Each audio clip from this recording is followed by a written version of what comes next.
did anything. I love the haven't chaos of told this session anyone. already. It's I gonna was be having an amazing. argument the entire time in there. I mean, you can't do this to me, Dave. Janks, over to Anyway, you. Janks, please Hey, go Dave. ahead. How are you doing, Dave, buddy? Are you doing all right? I'm good. Excellent. Yeah, we're all good. We're having a nice chill session, you know? Good. I'm very excited for the game today. Hey, everybody. Welcome to Carpe Diem. This is the Saturday game here on Carpe Diem Live, the road to Elturel. I am your Dungeon Master, Sir Jenks. These are our lovely players. We got Seymour, our Tiefling Warlock. We have Reyna, our High Elf Cleric. We got Hailra, our Drow Elf Paladin. We got Hattie, our Halfling Monk. Suddenly surprised out of nowhere. We have we got Kaya, our Fire Genasi Bard. And of course we have Snipe, our Rogue of Undetermined. So, when last we were on the road to Elturel, Snipe, our Rogue, was pulled from their homeworld into realm space as the result of a deal made by an old enemy and a demon lordling named Artaxis. Snipe managed a daring escape shortly after arrival, for they were no mere human. Snipe shared their soul with a demon, a spirit of destruction, whose power could cause as many problems as it solved. Finding themselves stranded in a strange land, Snipe spent the next decade roving over the continent of Faerun, searching for a way home, and collecting odd trinkets along the way. Some they found, some they stole, and some they took to prevent others from harnessing their darkness. These curios were talismans of the abyss, cradle and home to the demons of realm space, who delight in chaos. Eventually, Snipe found themselves traveling with a group of wayward souls. It was not by choice, but by mischance, an ill-timed robbery, and an unexpected kidnapping. The party bore witness to a prophecy of destruction. Each of them had reasons to investigate the truth of these words. For Snipe, it meant finding a way home. The party has since traveled the long road, meeting many folk and stopping many places on their way. For Snipe, the most consequential of these was a misadventure at Dragonspear Castle. In a desperate flight from the vampire seeking to claim the castle as her own, Snipe used a labyrinthine amulet to open a gate between planes. Through this fateful decision, Snipe was split in two, as their animated shadow, empowered by the planar energies of the amulet, pulled their demon half away. Finding themselves, for the first time in years, simply human, an impossible age of Snipe's body began to catch up with them. Withering away, Snipe revealed their affliction to the party, and the group committed themselves to finding a solution. Now, with the help of a celestial warlock, the party has one: reincarnation. But to truly begin a new existence, Snipe must face the ties that bind them to their current one. Where will this road take them? We shall see. Snipe, you are standing on an embankment at the edge of a hollow. Behind you, over the rise, you hear the babbling sounds of running water and the voice of Morwen singing her song to call down the rain. Before you stretch three inky tendrils that extend outward across a grove of Irish yews. At some point, the gentle bending branches of these ancient trees become white stone arches and colonnades, hung here and there with works of art that have no clear form. And still the tendrils stretch until they reach the far side, where they connect to a figure made of ink and shadow. Your shadow. Your demon. Your other half. What do you do?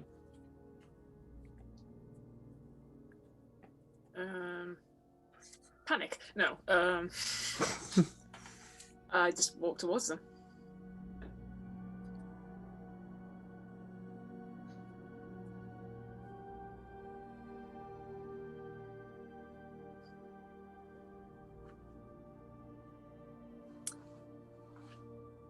So, where have you been? Oh, just thought I might pop down to the shop for a minute. Thought I'd stop in and ask if you want out. Need anything? No? Yes? I mean, I wouldn't say no to a new life. Oh, is that all? Good. Just about it, yeah. Yeah. Well, I'll see if they have one down at the shop, It's a bit hard getting there, See, last I was walking around the edge of a great stone labyrinth, prodding about for exits. And suddenly, I find myself in what appears to be Escher's reinterpretation of the Lake District. So, you'll forgive me if it's a bit hard to find you a new life. But I'll do my best, I promise. I mean, you gave me one already. Did I? I suppose I did.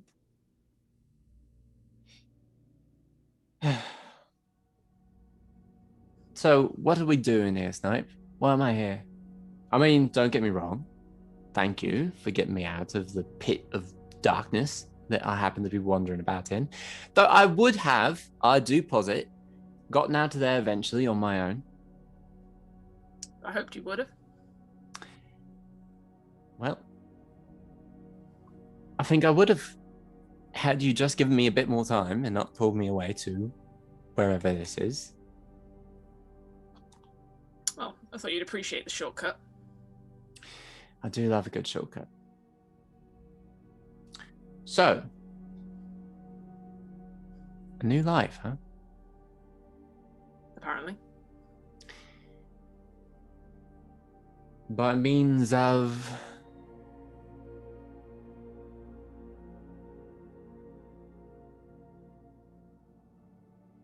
By means of what?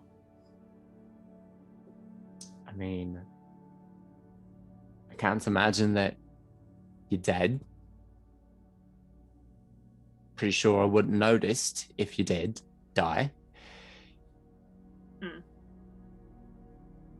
Although we seem to be pulled into some sort of weird planar thing, so can't imagine that you just conjured that up out of nothing. So is this magic? Is this an LSD acid trip? What's going on here? Because if it's LSD, holy shit. Was that amazing LSD to pull me into it too? No, I think it's just basic help with some friends. A little bit of magic. Still hanging out with that same group you were with before? We were with before. Yeah, I mean, we've got an extra one now. Oh, do you? What do you think of her? Is it her? That's still yet to be determined.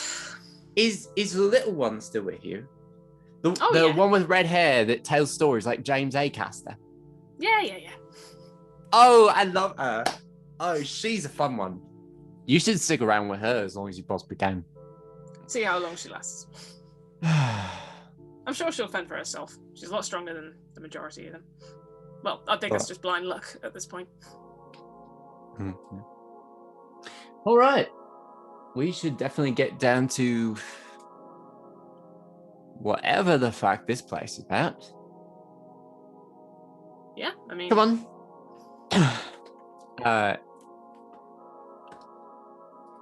And the other half of you just turns around and begins walking off into the art galleries. Okay, I follow them. Not really where else to go. Excellent. As you walk off with your other half, the tendril still extended between you. Seymour, you have been kicked out of the zone. You are sitting outside with a book that City Harpel shoved into your hands as she was closing the door behind her, Kai, and Reyna to start the reincarnation process with Snipe. Okay. The book in question is called The Book of You by Delphi Sibylline. What are you up to? What you doing? There's a couple of things I'd want to do. One is just, I'm still paranoid, right? Yeah, you still have a bite on your hand that is currently setting you on edge. Okay. So, two things I want to do.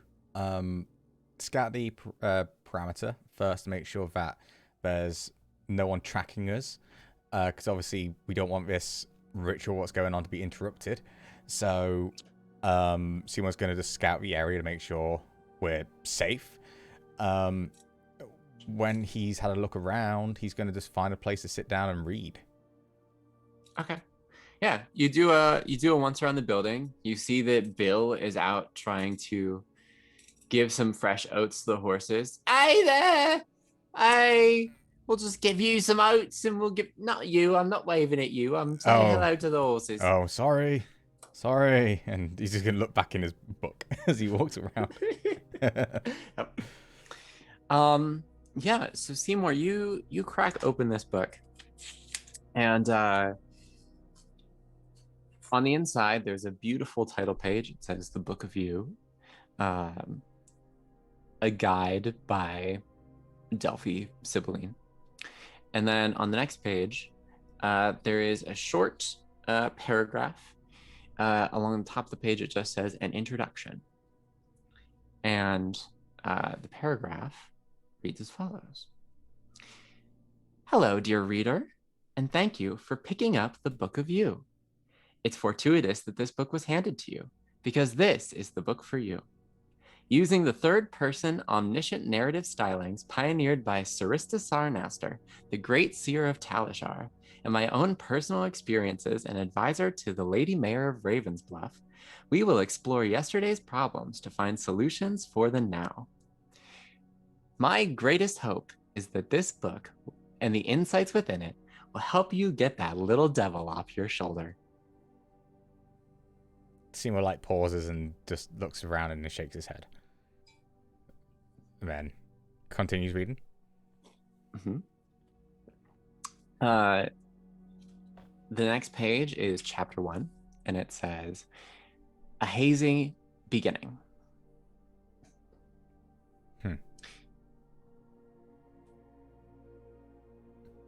Seymour doesn't remember a time when his family was happy. Not really. Everything that came after tended to override any of those early formative memories. But there was a time when the little family was happy. When his father, Callis Sr., a sailing merchant by trade, danced with his mother around the kitchen as they celebrated one of his greatest shipping achievements in their little house in the North Ward of Waterdeep. Seymour was about 4 at the time. His middle sister had just been born. And having trouble sleeping, he creeped down the stairs to get himself a glass of milk. And looking around the corner, he saw his parents laughing joyously. He didn't know what they were talking about. But at once, his father swept his mother up into his arms,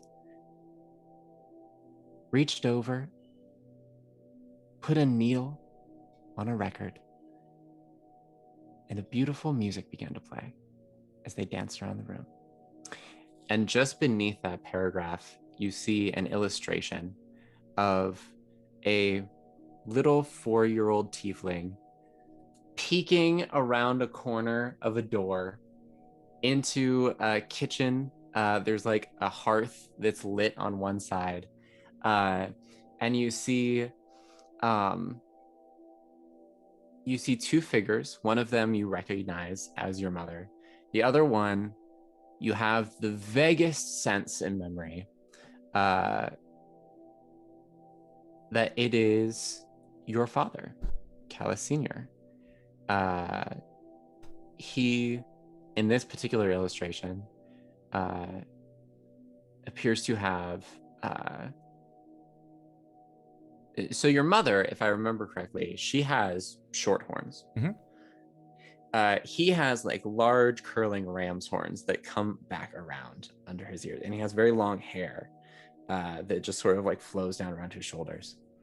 And the illustration moves, and they begin to just dance and sway around the kitchen, almost like an animatic.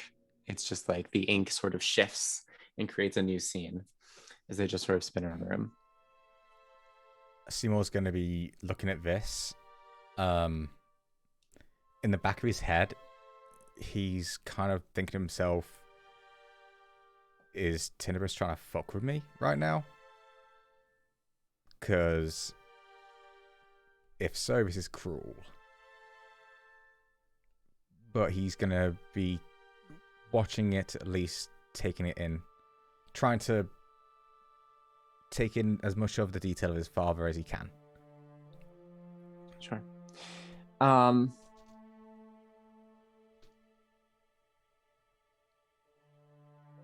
Roll me a perception check. Oh boy.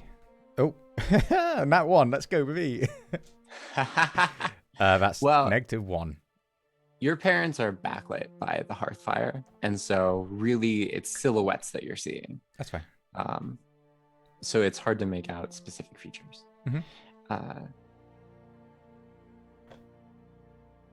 But you see a line of text you didn't notice before just beneath the picture. Sure. And it says, moving illustrations don't count. Yeah, all right.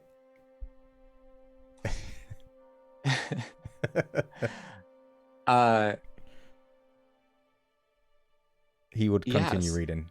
He would continue from that point. Okay.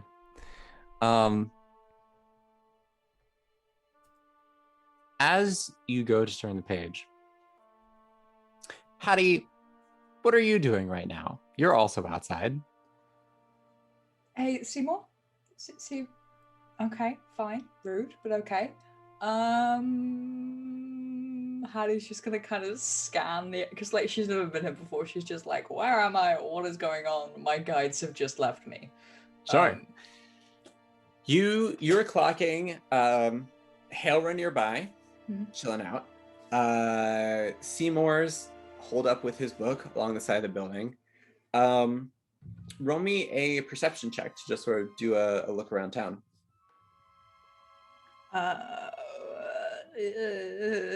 That'll be 18. See, have to count on my fingers, not big smart over here. So, with an 18, you're taking a scan around town. You don't see a bunch of people around town. Okay. What time is it?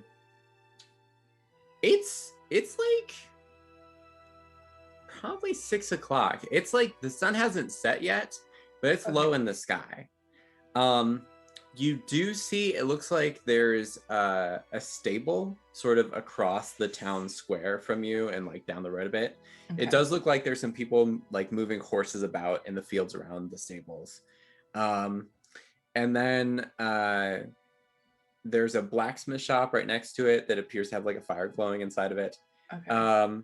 And you do see kind of like directly across the road from the inn, a little old lady who appears to be like watering some plants hanging from her windows.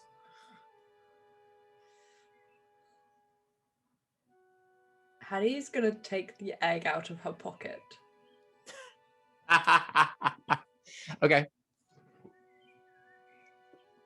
Oh, Jesus Christ. Is it what is going on? Damaged?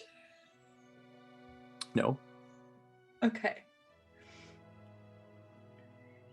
Can she kind of, now things have like calmed down a little bit, can she like look at it properly and see if there's anything like breaking out of it, or is like something hatching, or? Sure. I'll let you choose between perception, nature, or arcana. You're choice. That's not a hard one. I don't know why everything is +0 apart from perception, so. That's another 18. 18. There are no visible cracks that you can see. Nice. Gonna pop it back in the pocket. She Okay. like doesn't quite care that much to worry about it. Sweet. Can you go You across do to see the that. lady watering flowers? Sure, absolutely. Hattie can just like pop across the road. You have to like hop a little fence around the yard. And there's some flowers. And a little old lady watering plants. Oh, hello, dear. Hi. I've had some interesting experiences with old ladies previously, like at least twice before, and I don't meet that many old people, so hi. Hello, dear. It's so nice to meet you. What's your name? Hattie? You're not sure? Well, you know. Well, I think that Hattie is a lovely name. I'm Bethel. Hi, Bethel. I like your flowers. They're very pretty. Well, thank you. I try so hard. I just planted these ones up here a few days ago. I got them fresh in from over in the fields. I went out and I found some, and I dug them up and I planted them back over here. They're purple hyacinths. I'm trying to Ooh. catch the eye of a special gentleman. Ooh, how's it going? I don't know. I haven't seen him around lately. Oh, Let me take a. Oh, there he is, right over there, reading the book. Seymour? I know him. I can introduce you if you want. Oh, we've already been introduced. Oh, how did that go? I just remembered who she is. Oh, it was an interesting meeting for sure.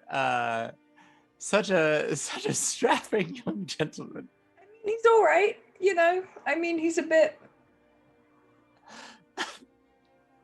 headstrong. Yes, he is. He is certainly strong. I'll give him that. What do you do around here? What are you? Do you have a speciality? Especially I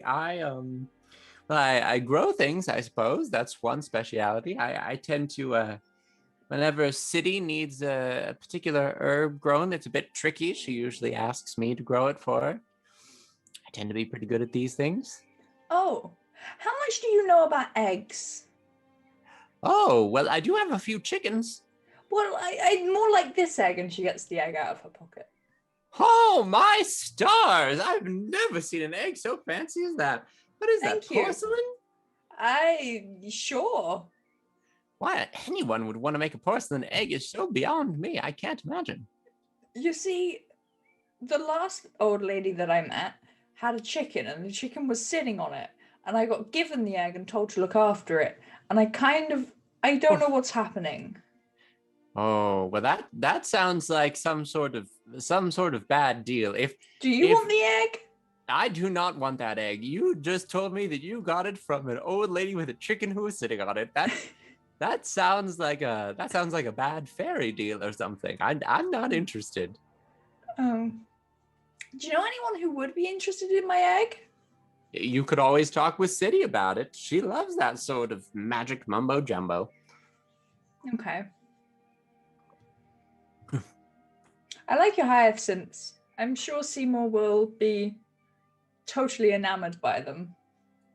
Thank you. If you could just keep his eyes off that book for 1 second, I wonder what he's reading. I don't know. He was ignoring me as well. It's very rude. Seymour, as you continue to read the book, it talks about a time in your life that you haven't thought about in a very long time.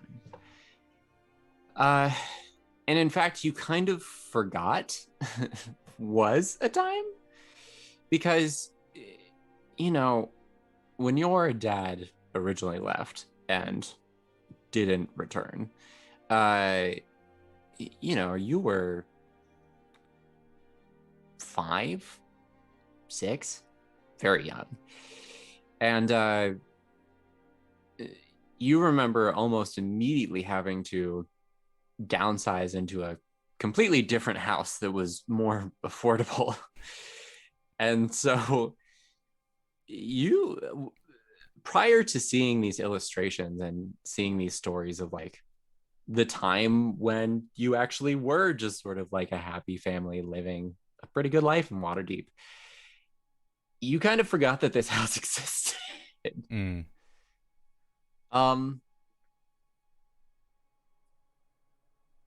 What do you make of it? Hearing these stories again, seeing illustrations of your dad. Because of the message what popped up underneath the illustration beforehand, I think the first thought that's popping into his head is, why are you showing me this? That's probably it's more of the question, because like, what is this for? Is this trying to teach me something? Is it trying to just make me feel miserable again? Is it something is there a reason for this to be occurring right now? And why now? Why not beforehand? Why not in a dream or in a fire? Why is it right at this point in time that Seymour has this moment? Because for him, he basically blocked his father out to a point where he's never forgiven his father for abandoning his mother. And from that point, the fact that his father leaving his mother to his mother having to work to afford to live in squalor leads to her downfall in health. So he links it all back to his father. Sure. So yeah, it's more of a case of, why am I seeing this right now? So, two things. One, as you turn the page, you see a little block text off to the side that's kind of like separated from the main text of the narrative. And it says, author's note.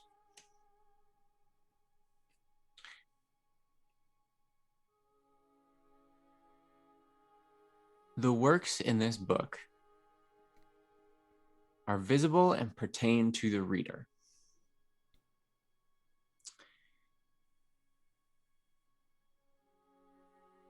And this author would like the reader to know that the reader should not be concerned over anyone else who may be reading this over their shoulder. Even Devil's Sight can't decipher this book.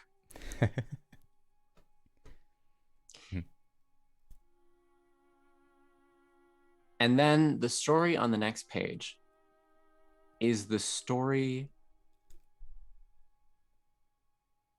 of the night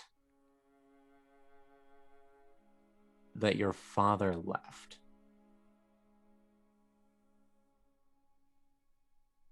And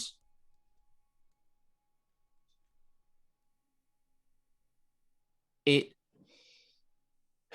well, here's how it's presented. It was a dark and stormy night in the time of flowering. Seymour laid awake in his bed. The thunder and the rain had made him nervous. He wasn't sure why, but he felt an electric charge in the air. He tossed and he turned, but he couldn't sleep. And so he thought to do what he always did when he couldn't sleep. And to go again, sneak a glass of warm milk from the kitchen. where, as many times before, he may catch his parents laughing and dancing. But as Seymour creeped down the stairs, he heard a noise, a scrape on the floor, like a chair being pushed to the side. And when he peeked around the corner, he saw his father helping his mother from the floor. Her skin was pale, and it seemed a sheen of sweat had formed across her forehead. And he placed her in a chair, and he looked her in the eyes, and he says, "Whatever it takes, I will fix this, and you will be well."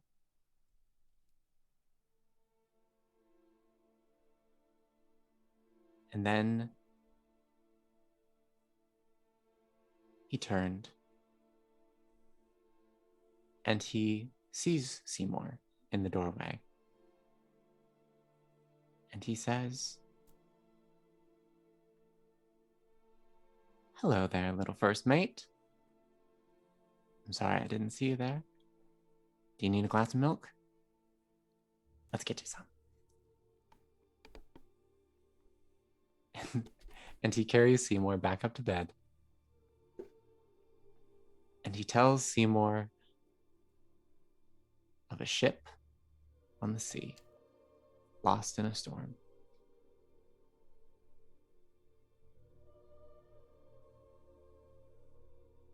And how the captain was scared, but he knew that there was a light on at home that would always bring him back.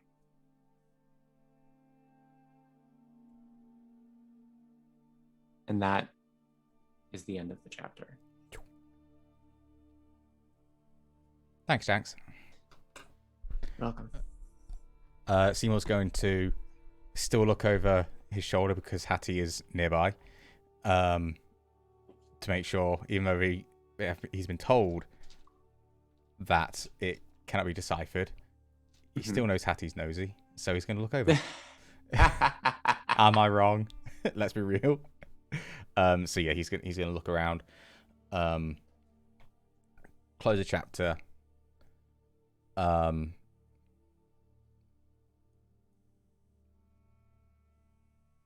and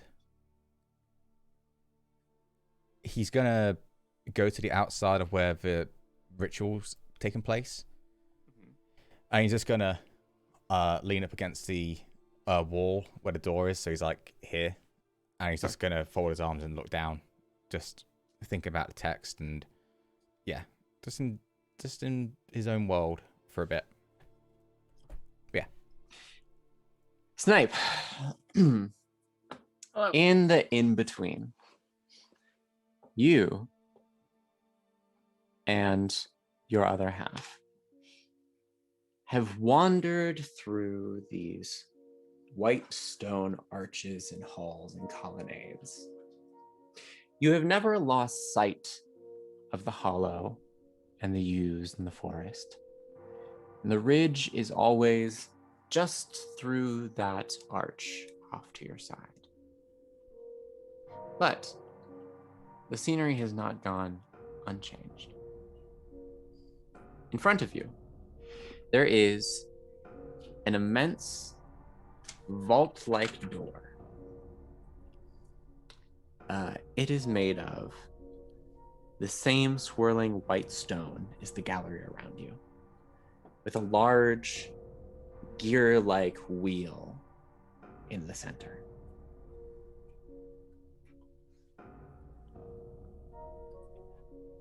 Okay. So that's probably something, huh? Yeah, usually very important things are hidden behind doors looking like that.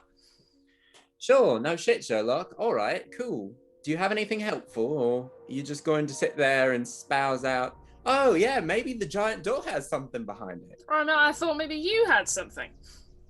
Oh, well, I just thought that maybe we should turn it. How about that? How's Well, that fine. place to start? Why have we not gone and started turning it already? All right, then. Come on then. I go to the wheel and start turning. All right, then.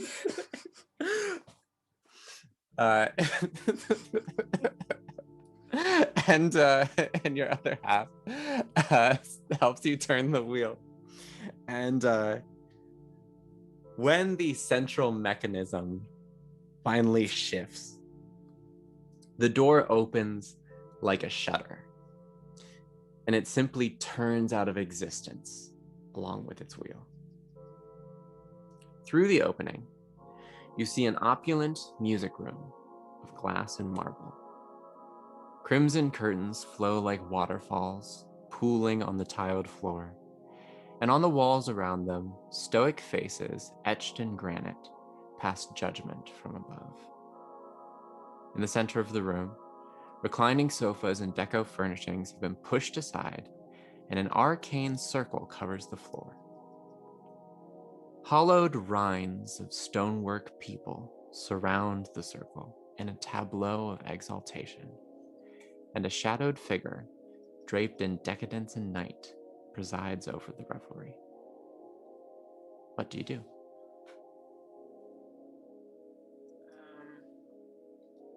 Just kind of look at the figure. Just like, do I recognize them? Roll me a perception check. Are you approaching this figure? I'm not taking a step closer on seeing them. Okay, you're just standing in the doorway trying Yeah, to decipher. I've not moved since standing in the doorway. Yeah, roll me a perception check.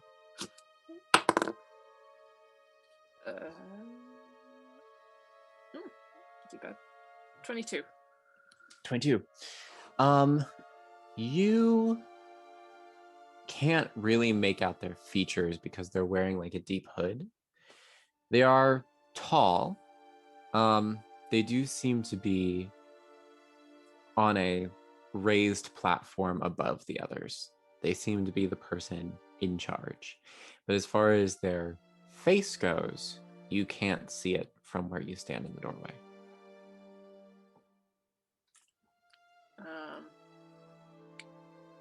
I just glance over at my other half and just kind of give that look like, do you know what's going on? What, you don't remember this? This is when we arrived. Oh, I must have blocked that out.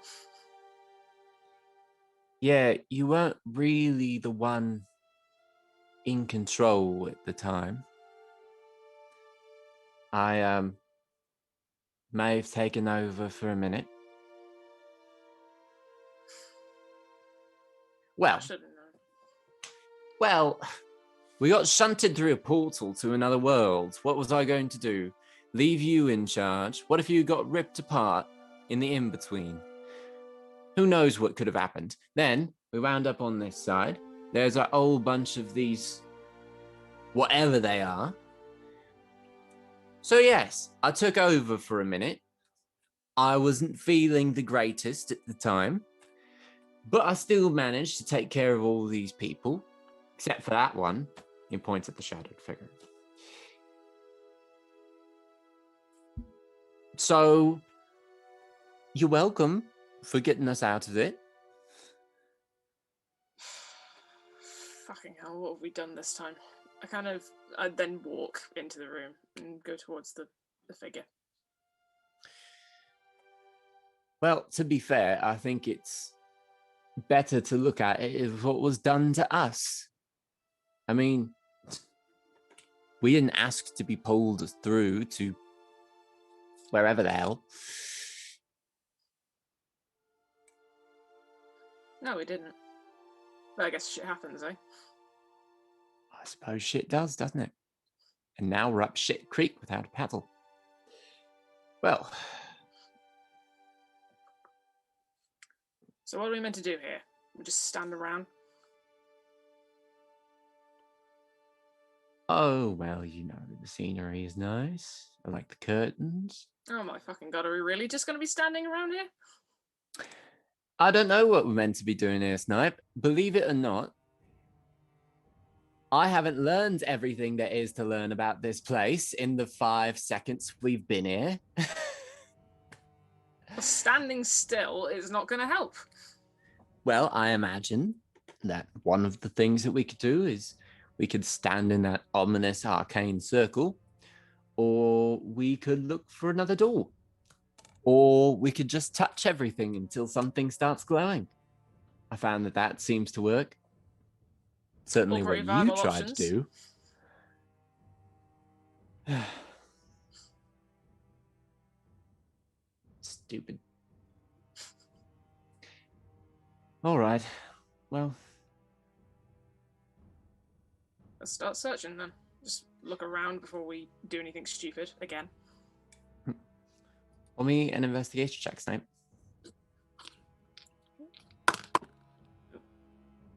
Drop my D10.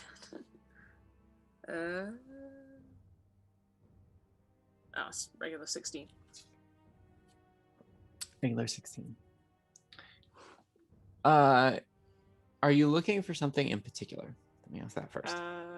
I'm just looking around, mainly looking at the statues, or like any of the faces that are around, looking to see if there's any symbols I recognize on anything, or just like anything in particular.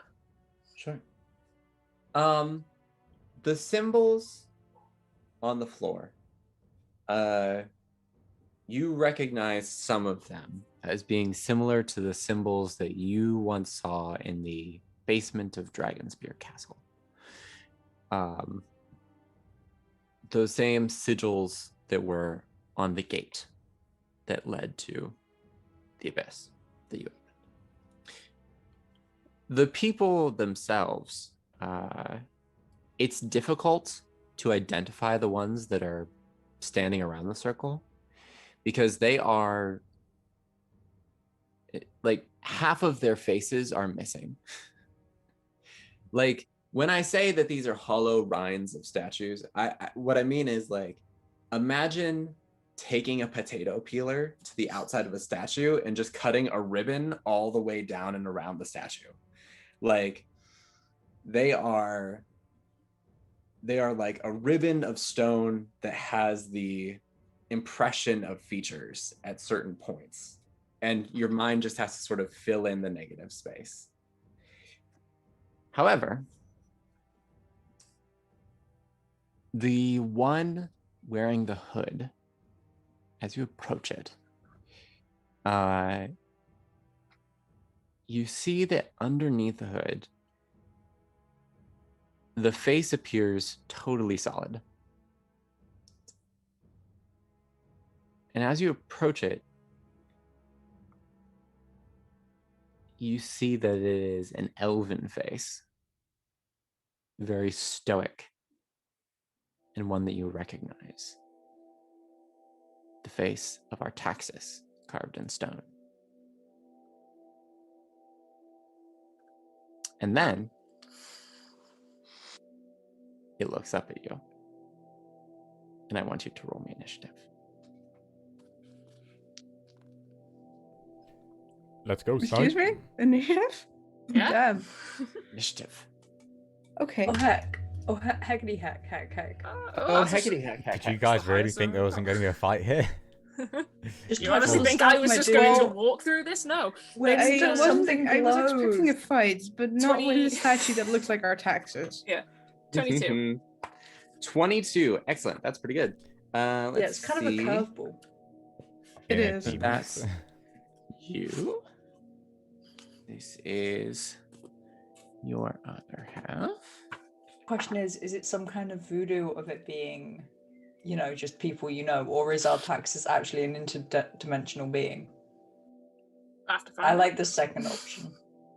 We'll just have to see as soon as I get to the page that I didn't mark. There it is. Sweet. All right. So let's roll some initiative for these guys. Guys. You're there. Oh, fuck. They're there. Yes. All around you, the statues begin to come to life. Oh, fucking hell. All right. What do you want to do, Snipe? Oh, first of all, I'll just look at our tax statue and just say, well, of fucking course you'd be here. And then just back away and then, I don't know, take out my short sword. All right. So you don't strike. You just like take out the Well, short no, sword. I'm and waiting back to up see into the what circle. happens. I'm waiting to see what happens. Okay, fair enough. You know, you always were the sort to just sort of let everything play out. Now me, I'm proactive. And the demon half shoots out 2 streams of ink that wrap around 2 of the stone cursed that surround that begin approaching you, and attempts to constrict them. Nice. So one of them gets a tendril of ink wrapped around it. He says, "So here's a question for you. Do you Always. often just sort of wait to see how things play out? Because I feel like maybe that's something that you should work on, since I'm not around to help you anymore." And one of the stone just begins to crack under the constriction of the ink.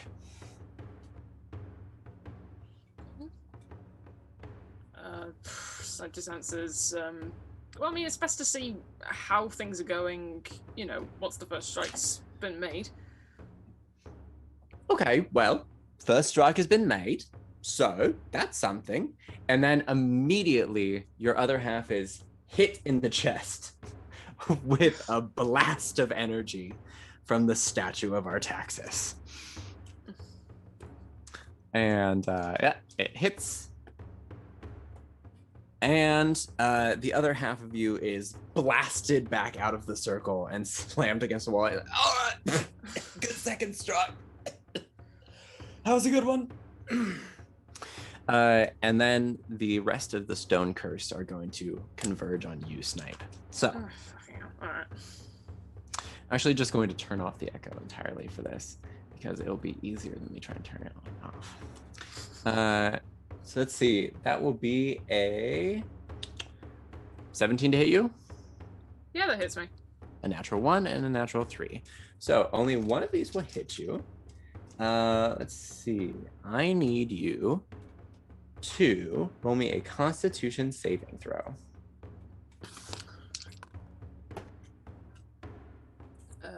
16.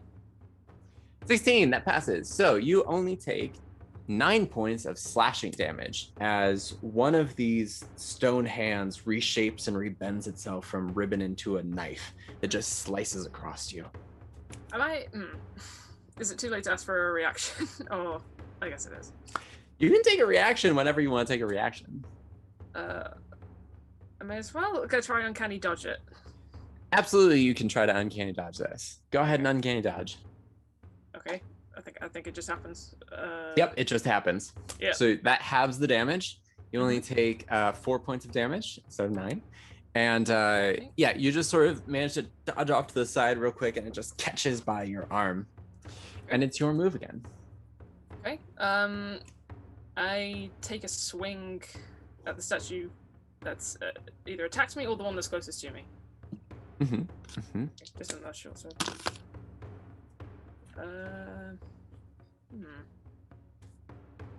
I've not used weapons in a fucking long while. There's a 15 hit? 15? A 15, unfortunately, does not hit the stone curse. Oh, fuck. Yeah.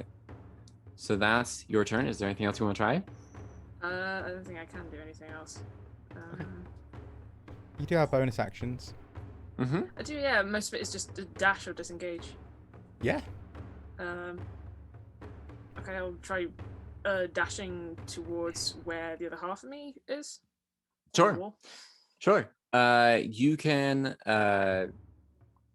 actually, if you just want to use your movement to get over there, you can use your bonus action disengage to get away from the other stone cursed that are surrounding you. Yeah, I'll do that. Okay. Yeah, you can get over to the other side of the room.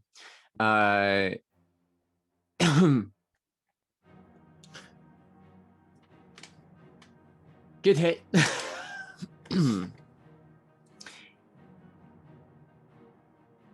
Right, let's get back to it. And the other half of you will just go back in.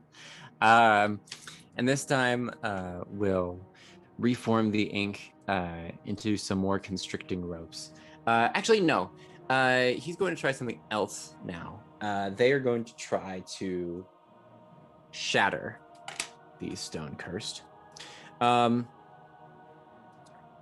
So he's actually so your other half is going to pull you forward with them, and they say, "All right, just stay next to me. We'll be at the center of everything. We'll be at the epicenter, and then we'll be fine, probably." Sounds like a plan. All right, and a pulse of ink just like blasts away from their form, and 2 of the stone curse succeed and 1 of them does not. So he's going to do some shatter damage. Sweet. All right. Okay.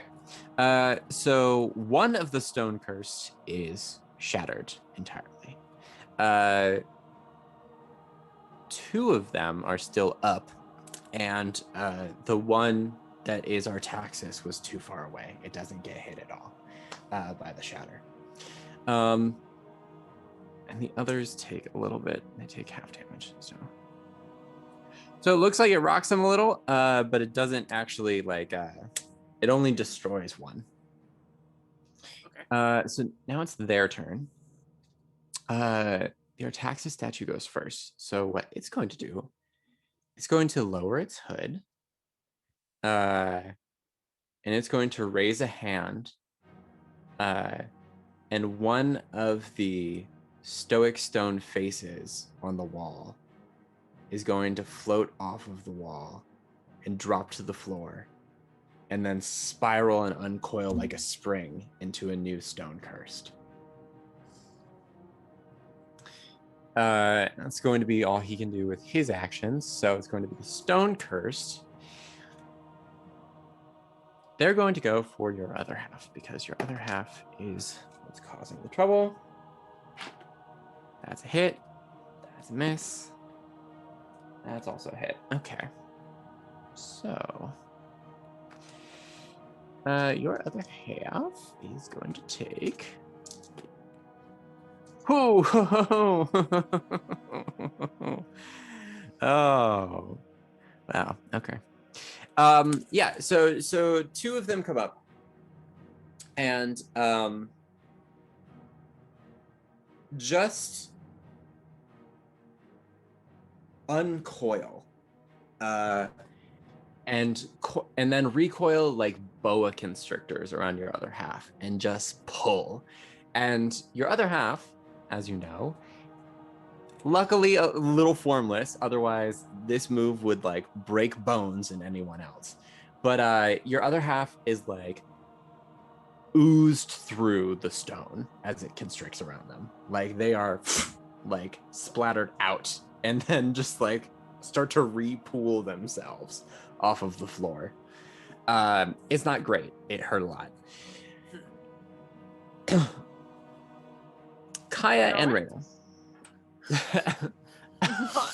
is the last thing I'm in with. Just all right. Yeah. All right.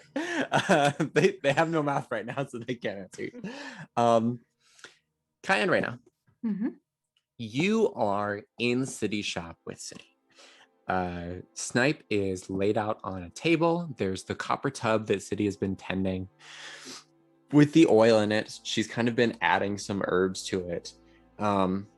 But mostly she has been monitoring Snipe's pulse. And she's just kind of been like keeping a check on like breathing and just making sure everything's stable. She says, I thought I had the doses right, but it seems to be taking a little longer than I expected. No matter. It should be fine. We will just have to keep an eye on Snipe, and whenever they have finally faded, we can move them over into the copper tub, and we can begin the process proper. For the time being, I can at least prepare the herbs and the oils and everything. Do you need help with anything? That is an excellent question. I could watch Snipe check to see how they're doing. I could also help you. Yes, yes, if you could, I was just going to do a quick examination. Just checking if there is anything that you know of that could interfere with the rituals. The clothing, of course, it will be fine, I think. That should not matter, but basically, I just want to run a preliminary check. If you know of anything that Snipe may be carrying on them that could interfere with the process, that would be helpful to know about. But other than that, I am just doing a once over for any magic items that they did not remove from that person before I we got slowly started. move towards the side where Snipe has the pouch with all the amulets. Okay. And I start to untie it. Say, just to be safe. And I will untie it and I will open up the haversack and put it in the haversack. Okay. There's no way that Snipe had like other secret stuff on them that they didn't tell us about, right? Don't think so. Kai's gonna do a quick like pat down just to be sure. Yeah. If you Go ahead find and roll. something, then that'll be a surprise for me as well. Go ahead Yes, and I roll mean- an investigation check. Well, am I good at that? I don't remember. Oh, I'm alright. Ooh. 22. 22. So you find a chess piece made out of glass in the shape of a knight Right. in one of the Take that pockets. off just in case. You also find a miniature of an elf. Yeah, I'm taking out anything. They're basically she's gonna basically just empty Snipe's pockets completely. Make sure that there's nothing on them. Okay. Yeah, there's like some pocket lint, some like flint, some wax string to restring the bow with, all that nonsense. And while you're doing that, Sudi's just kind of like running over things, and she says, "What is this mark on their calf?" Where? She's pointing to a spot. It looks like there's like dried blood, and it looks like the fabric's torn a little. And she's like, what is this mark here? Were they bitten by something? Looks like a nasty bite. Did you guys run Yeah. into feral dogs or? Yeah, we fought some hyenas. They got hit, yeah. That's weird. I think we fought some too. Hyenas. Kai's gonna kind of like pull away a little bit of her shirt so that you can see her bite mark as well. Well, I got hit as well, but it doesn't look like that. And I'll show my bite mark. And it's all normal. It's healing again. I mean, you are a healer. Did you heal yourself? I didn't do anything, actually. You know, priorities. This seems like something we should talk about later, though it is a weird coincidence. Was anyone else bitten by this? Yeah, Seymour had a pretty nasty one. Harry was also bitten. I think Howler as well. Is that bad? Do I have to worry about like rabies? Can rabies interfere with the resurrection ritual? No. It should not interfere with the resurrection ritual because Snipe will have died before the resurrection takes place. So their bite will not be problematic. I need you to watch over Snipe. Keep a check on their pulse. Let me know if they die. I will be right back. I am going to have a very, very calm conversation with your friends outside, with Seymour, and then I will be right back in. Okay. Can Kaya insight check City? Yeah, What's- same here. Yeah. Like, Go ahead, roll what's the insight check. emotion that's going on here? Like, well, what is she hiding here? Is she worried? Is she angry? Is she aggressive? What's going on? Yeah. 25. 25. Even with a 12, like you get that there's like a wrong vibe here. No, Raina, what you pick up on is like okay, have you ever been in the situation where something is about to go wrong, but you can't prevent it, and so you're just trying to like very calmly like handle it, like you know, Before whenever everything there's crumbles, yeah. yeah, like if there's like a major storm or a natural disaster happening and you're just like, okay, I just need to follow the plan and I know my escape routes and I'm just going to gather up the children in my care and we're going to go to our designated tornado shelter and then we'll be fine. That is the exact state that City is in, reacting to you being bitten and hearing that everybody else also is bitten. Before she runs out, Rena will kind of put a hand on her shoulder before she walks out. Don't get too angry, please. I'm not angry. We have plenty of time before sunset to finish the ritual. We will be fine. We will be good. Just 1 minute. Okay. I'm gonna be a werewolf, guys. I'm so excited. She's gonna keep an eye on Snipe and take Snipe's pulse just to make sure they're still. Yeah, Raina will take the other wrist as well. All right. So I want both of you to roll me medicine check. Fucking thriller.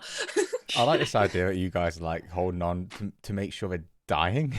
Yeah, that's basically what we're We have to call doing. City back if they're dead. And then when I'm dead. You got to be fresh. You got to keep that fresh. Raina, I hope you rolled well. I did. Okay, good. I rolled a 4. 23. 23. 23.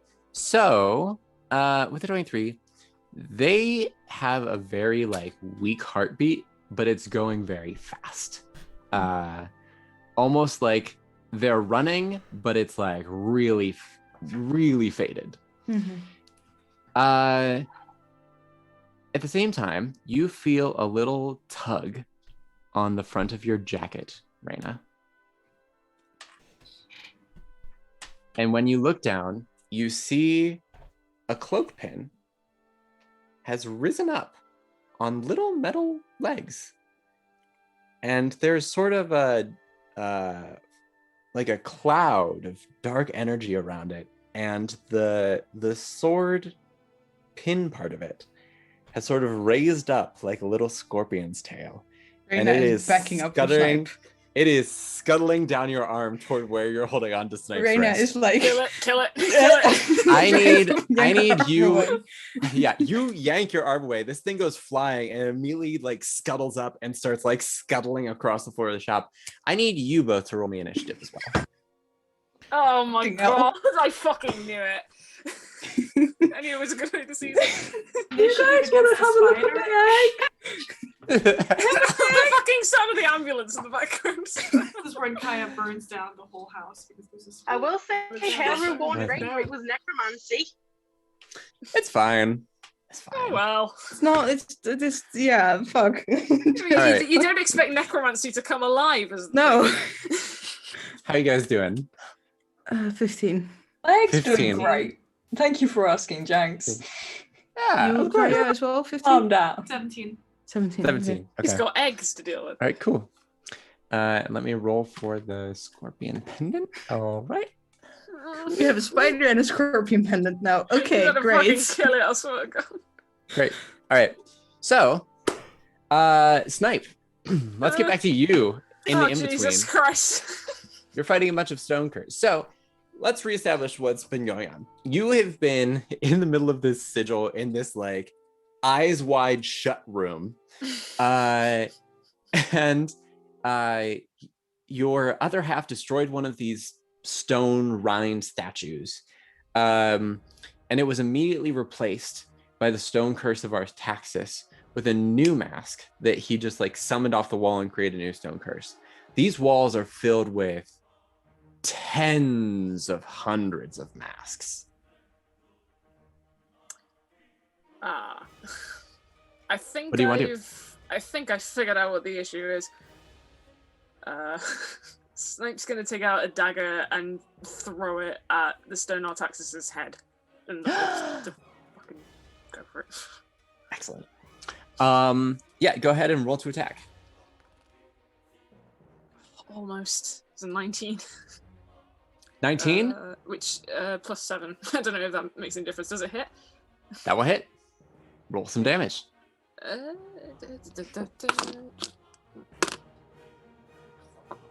it's actually not that bad. 8. 8. Okay. So that statue takes 8 damage. So, you throw this dagger at the stone statue of Artaxis. Mhm. And you hit it square in the face. And the mask cracks from top to bottom. And your dagger is just like sticking out of this face. And the stone Artaxis just reaches up and grabs the hilt of the dagger and just whips it away with the face. And it just like all pulls away. And you just see a blank slate head behind it. And again, it just like reaches out with a hand and a new face passes onto it. And now its face is like the face of a young, smiling halfling man. And the statue actually adjusts its height accordingly. And now it's like this small halfling who seems like who's got like a sly smile on their face. But it is your other half's turn. So your other half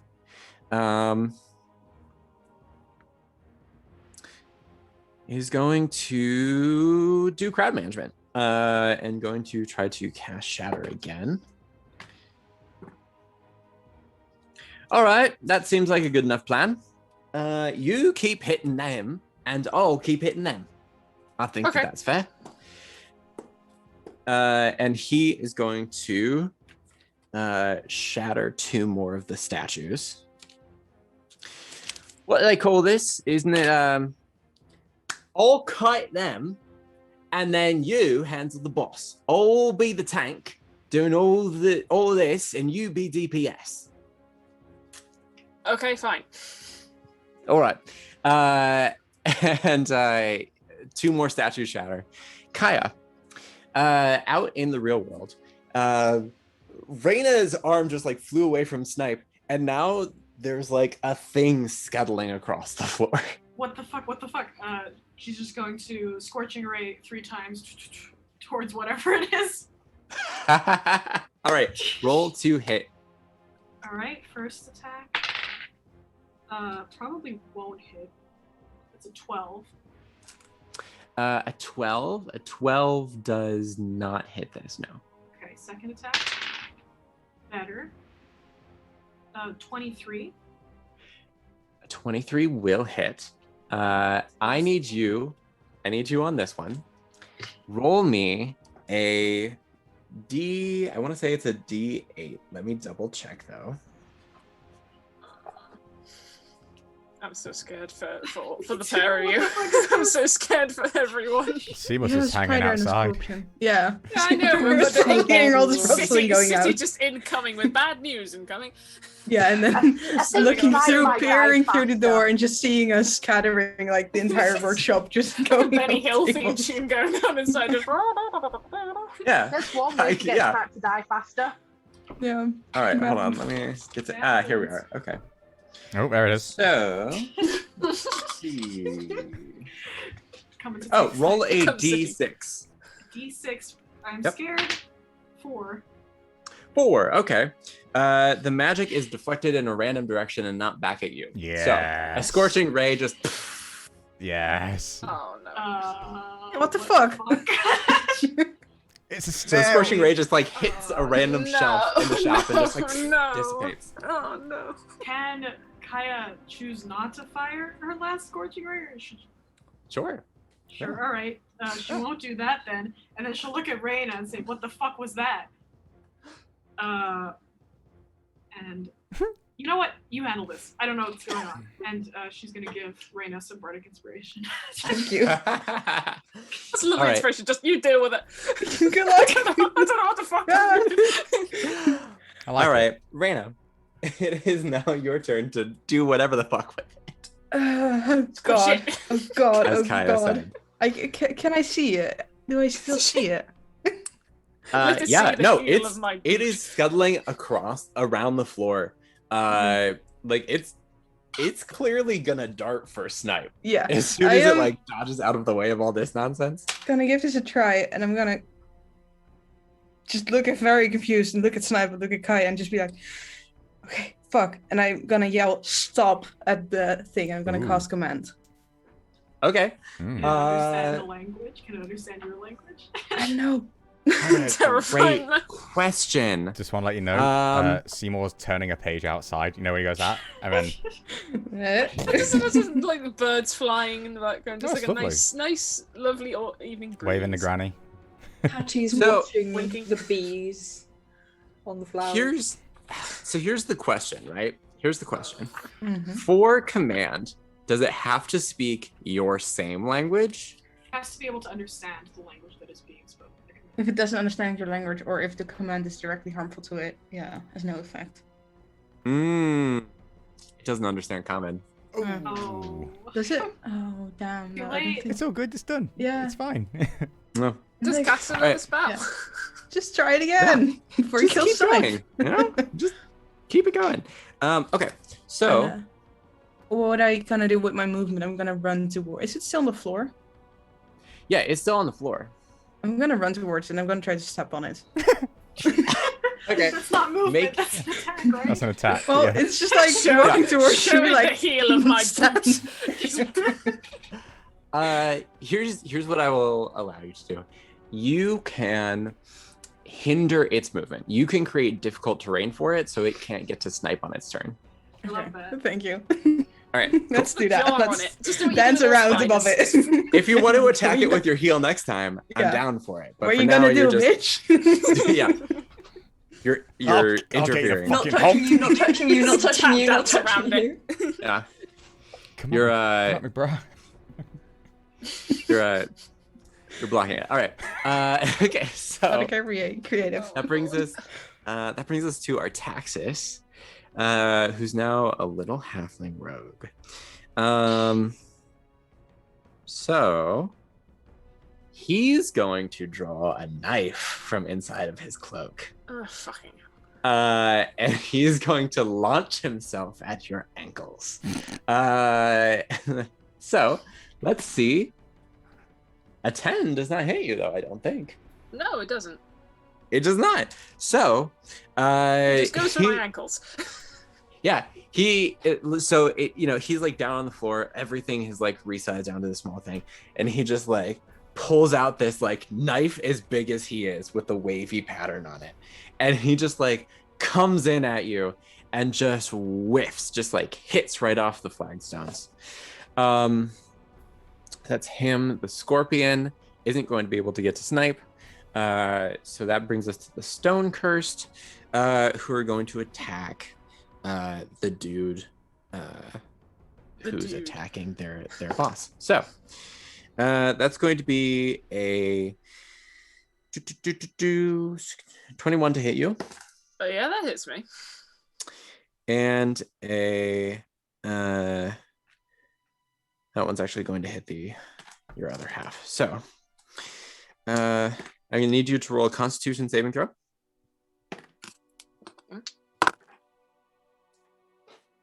13. 13.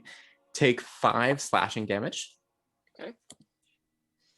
Okay. Your Constitution saving throw succeeded, so you're not going to start getting petrified. You can still Your uncanny other dodge that half. if you want to, Soph. Because it's a new round. You can use your reaction can to do uncanny that. dodge it. That's correct. Yeah, Yeah, fine. Yes, fine. So what was it? It was It was 5, but you can uncanny dodge and have it to 2. okay. All right. I should do some reverse math. Okay. I hate math. Okay. Yeah. All right, so you're dodging out of the way. That brings us back around to your turn, Snipe. Okay.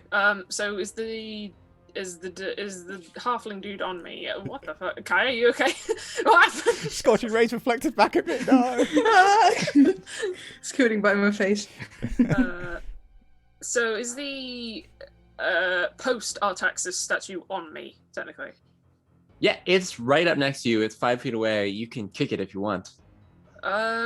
If he's up next to me, I'm gonna use my longsword to slash at him. Okay, cool. Roll to attack with your longsword then. Bum, bum, bum, bum, bum, bum, bum, bum, bum, bum, bum. 25. Nice. 25 hits. Okay. Oh, a d6. That's a nice change. 9 points of damage. 9 points of damage. Okay. Longsword a D6? Yeah. Single-handed, I believe. One-handed Yeah. is 6, double-handed is an 8. Okay. You Yeah. don't mean shorts.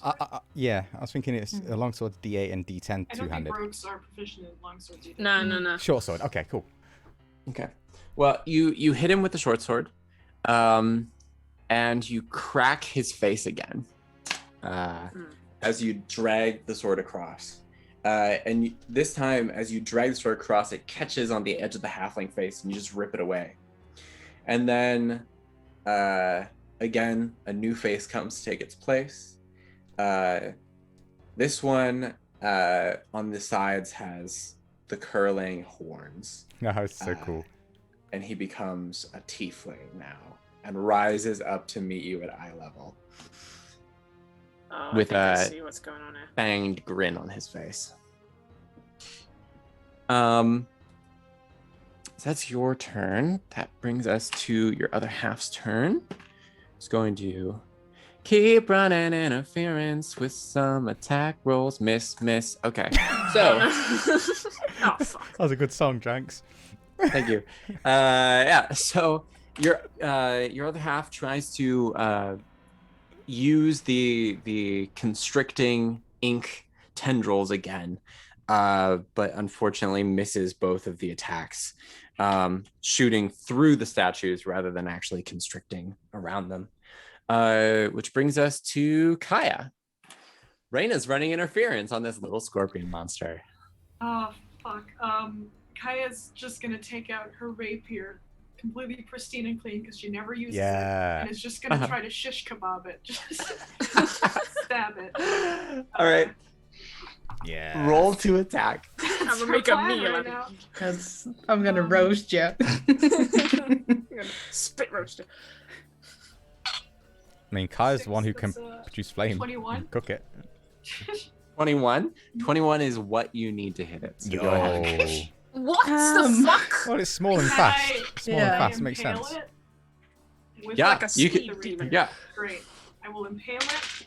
It will take 8 points of piercing damage. Nice roll. It's a pin. How do you manage to do that? And then she's gonna use. There's another ambulance. This is for you. Yeah.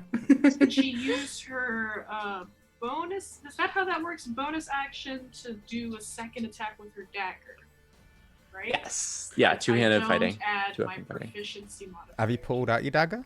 Yes. Pulling out is a free action, right? You pulled out your rapier for your free action. Am I Pulling wrong? out is a free action. Yeah. And rapier and dagger can't go together because they're not both finesse They're weapons. both finesse weapons. They're both? Actually. What is it called? But, Yeah. if I can Well, only it's fine. take out one weapon, then Kaya will just keep the rapier in the ground.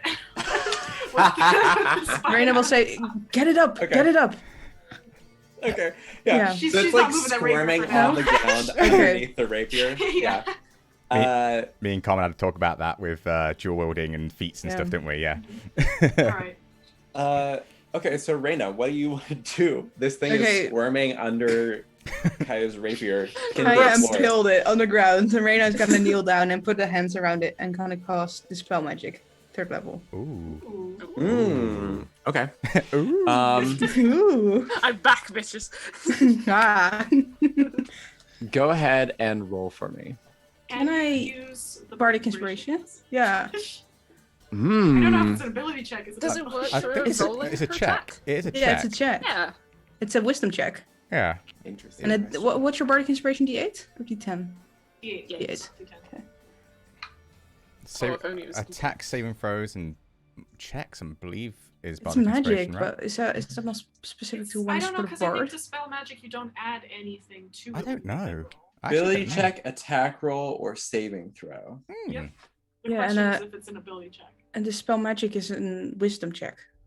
Hmm. Because I add my Wisdom modifier to it. Oh, then yeah, it should work, right? Yeah, go ahead. Yeah. Do it. Cool. That with counterspell and dispel magic's amazing combo. Yeah. Wow. Oh. Okay, that's pretty decent. I rolled a 5 on the D8 and an 11 on the 12. Jesus. That's 19. No, 20. Dirty 20. Honey. Ah, that's so good. Not good enough. It's not good It's enough. squirming on the floor.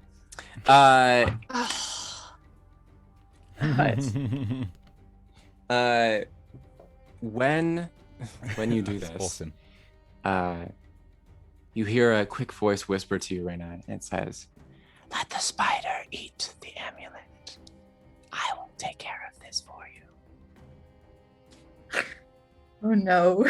Kaya's gonna say, Reyna, you should check Snipe's pulses, make sure they're not dead while they're like Spider mum is Spider coming with alert. advance. Snipe, speaking of, No.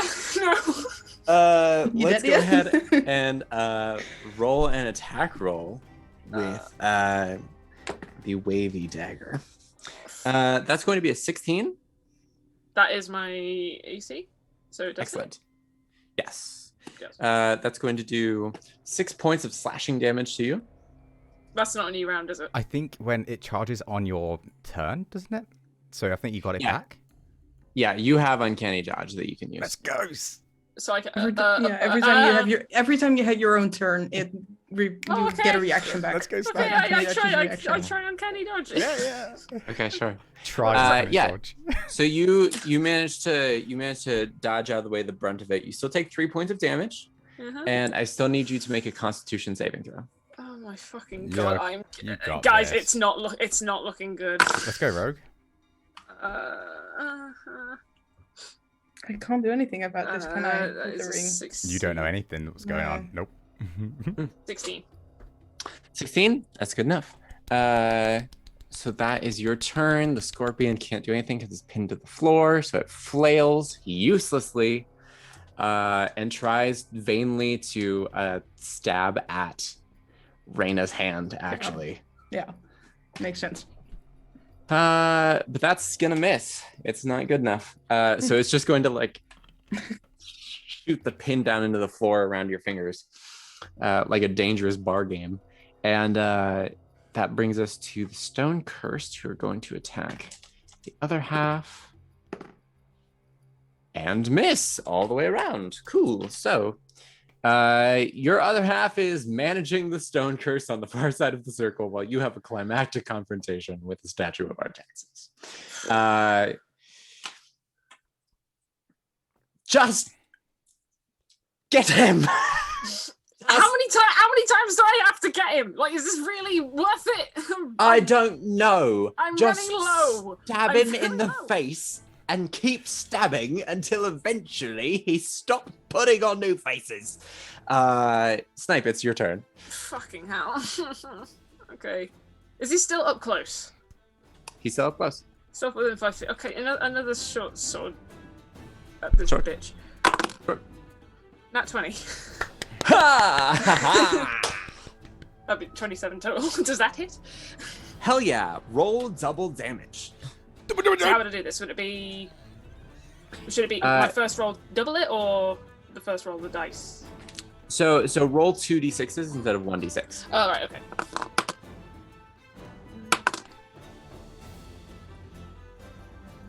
hate math. 12. 12. Excellent. So you rear back and you just like drive your short sword into this mask. And you drive your short sword through the mask into the head behind it and pin the mask to the face. And as you do, dark liquid starts leaking out around the wound. And the statue just falls over backward and shatters on the floor. Okay, it turns out I only needed one. Great. And the rest of the statues like eventually slow down and freeze back in their places and stop moving again.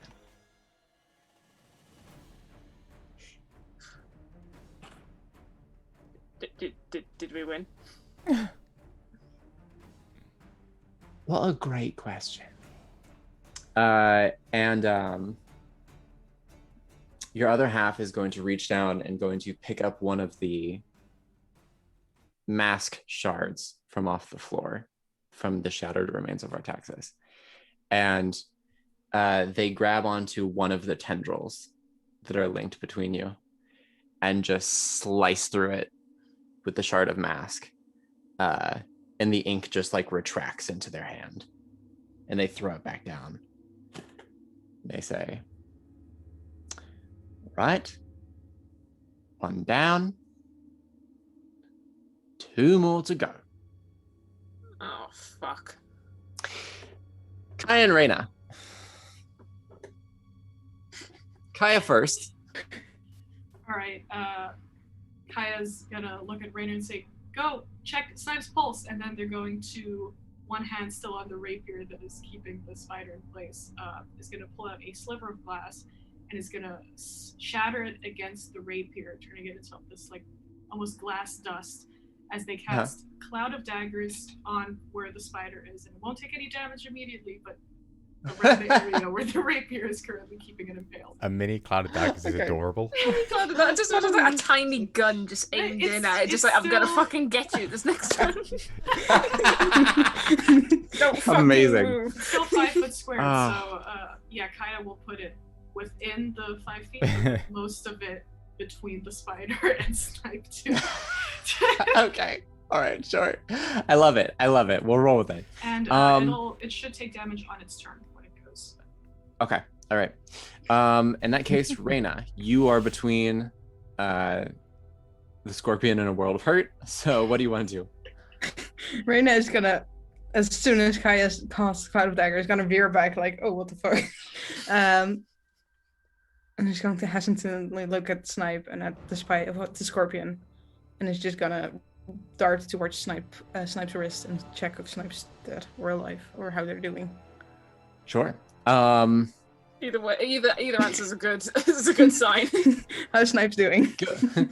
Go ahead and roll me a medicine check. Is he alive? Yes. Is he dead? Yes. Also good. 14. 14. Okay. So,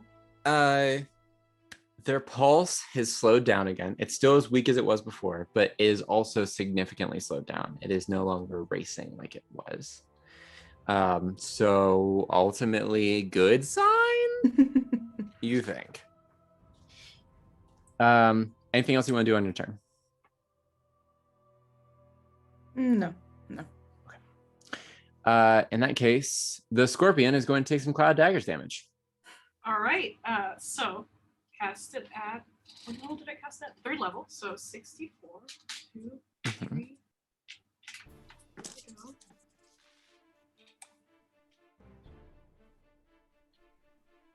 16 points of slashing damage. 16 points. Your cloud of daggers seems to cut through the energy source that is holding this scorpion together. And it just kind of like the pin and the actual clasp and everything just sort of clatter to the floor in a cloud of this like nasty energy. You think it's dead. As dead as something that you As don't dead think as was an ever really inanimate object alive can be. was, yeah. Kai's gonna keep the area effect up for right now and just gonna say, what the fuck was that? Sure. Excellent. Okay. So, yeah, no, I'll just leave it with you. You say, what the fuck was that? Raina? Where did it come from? That came from me, but It came from you? no. Why did you have a scorpion spider thing? I didn't have it on me. I had it on me. It's not from me. It's from Artaxis. It's trying to From sabotage. Artaxis. It's trying to. They are trying to sabotage this. That's the guy who wanted. Isn't this beneficial for him? Can Kaya No. insight check Raina? Is Raina keeping something from Kaya? You can. I can't. I would have a hard time adjudicating that because Reyna is keeping things from you, but on this specific thing, I can't say for sure if she's Is Raina actually not lying? being Go through the truthful. file of things that Rain is keeping from. Raina Which one do you lying want to to Kaya? read? I Yeah. have this book and this book. I mean- is Raina lying to Kaya right now with that sentence? You can make an insight check. I'll depending on what you roll. Oh wait, don't I have advantage on this here, or is it? You do have advantage. Yes, on you it. Ew. It might be proficiency. Hold up, back in a sec. It's proficiency.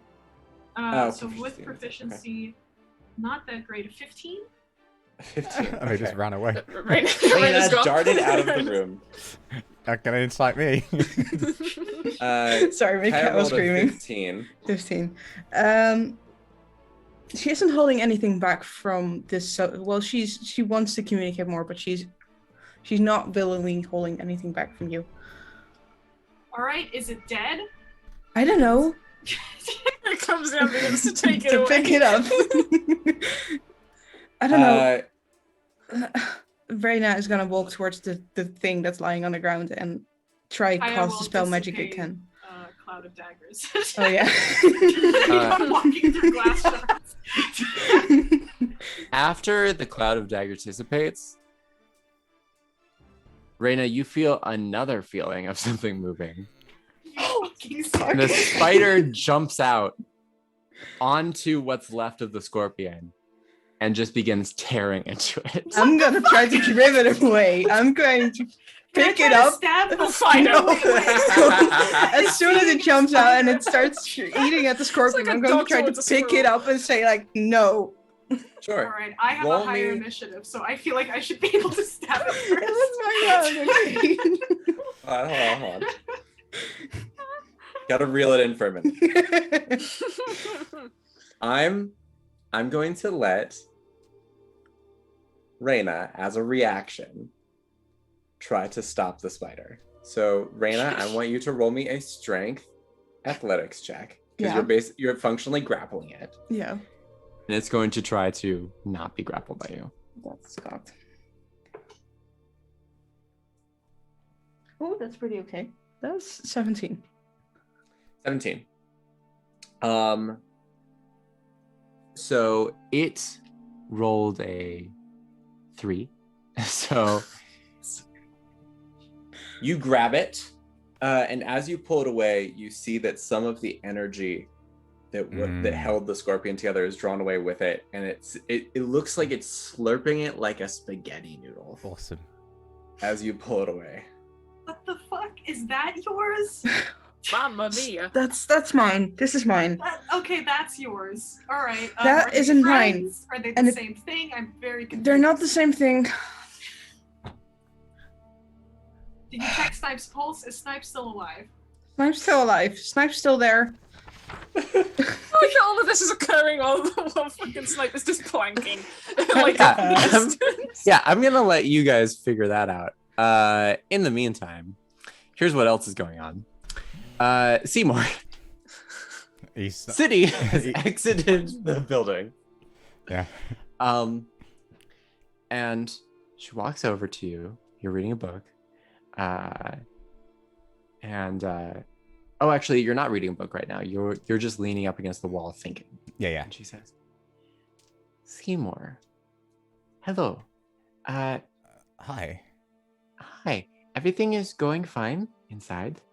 I have just been informed by Kaya and Reina that you received a bite, and so did Hattie, yes? And Yes. so did our paladin friend here, Hera, yes? I received the information that you all received bites. It is fine. It is a few hours left until sunset. We can get through the reincarnation, no problem. I need you to do something for me, Seymour. Sure.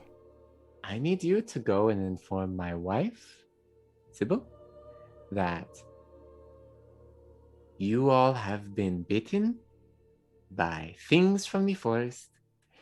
And then I need you and her and your paladin friend here to just get everyone in town, get Bethel and get Bill and get the ranchers. I need you to go up to the All Shrine on the hill there. I need you to go inside.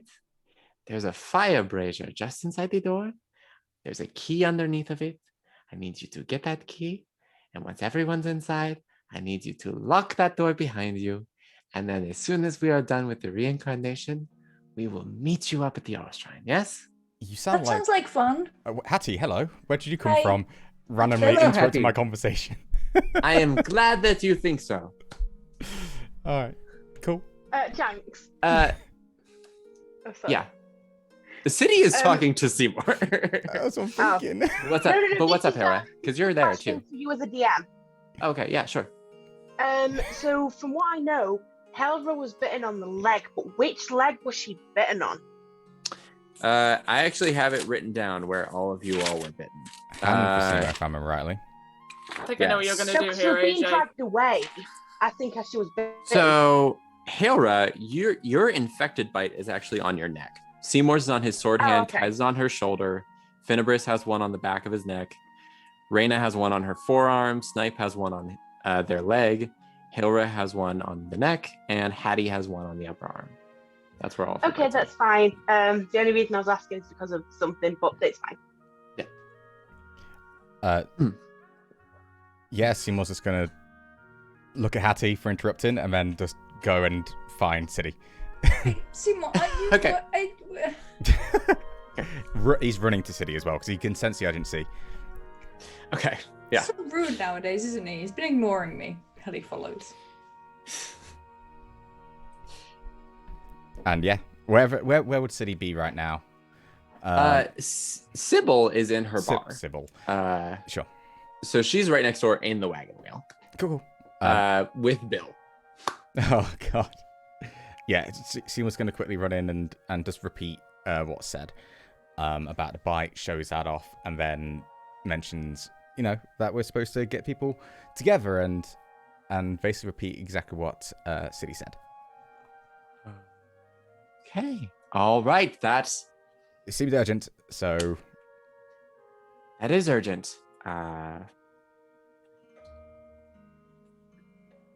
Right. Okay. Yes. And we're gonna need some wine. And she just goes into the back and starts loading bottles of wine into a satchel. Uh-huh. Like, all right, it's going to be a long night. Someone needs to go get Bethel. I'll go talk to some of the outliers. You don't have to worry about them, but if you can go ahead and get Bethel and get the ranchers and just let them know that they should turn out their horses, and we'll head right up to the All Shrine and we'll have a fun sleepover night at the All Yeah. Shrine. sure. Yes. Hi. Okay. Is everything going to happening? be okay? Yes, Bill. I know that you're likely to panic if I say no. So yes, everything's fine. Just go and get your stuff and meet us at the All Shrine. Good old Bill. Yeah, and she heads off to go warn the outlying townsfolk, and so that everyone can get up to the building on the hill. Snipe. There's a lot of shit going on outside of what's going I on. know. I'm glad that I'm having a rather more peaceful time than everyone else. Having a nice stroll. So you're still in the eyes wide shut room, for a lack of a better term, with your other half. It's just kind of like the general rubble around.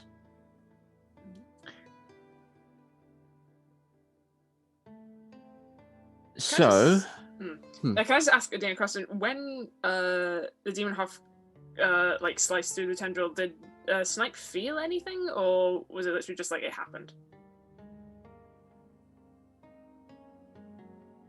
Roll an insight check on yourself. Wow.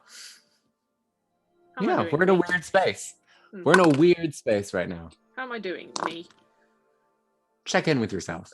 Self vibe check. That is a dirty 20. Dirty 20. You felt it. You felt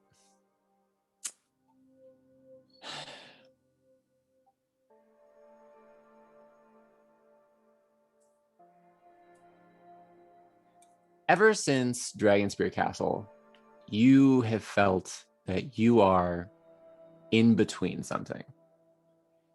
You aren't what you were. You definitely aren't what you originally were. But you're not something new yet either. When your other half cut one of the tendrils connecting you, you felt like it was a move towards something new.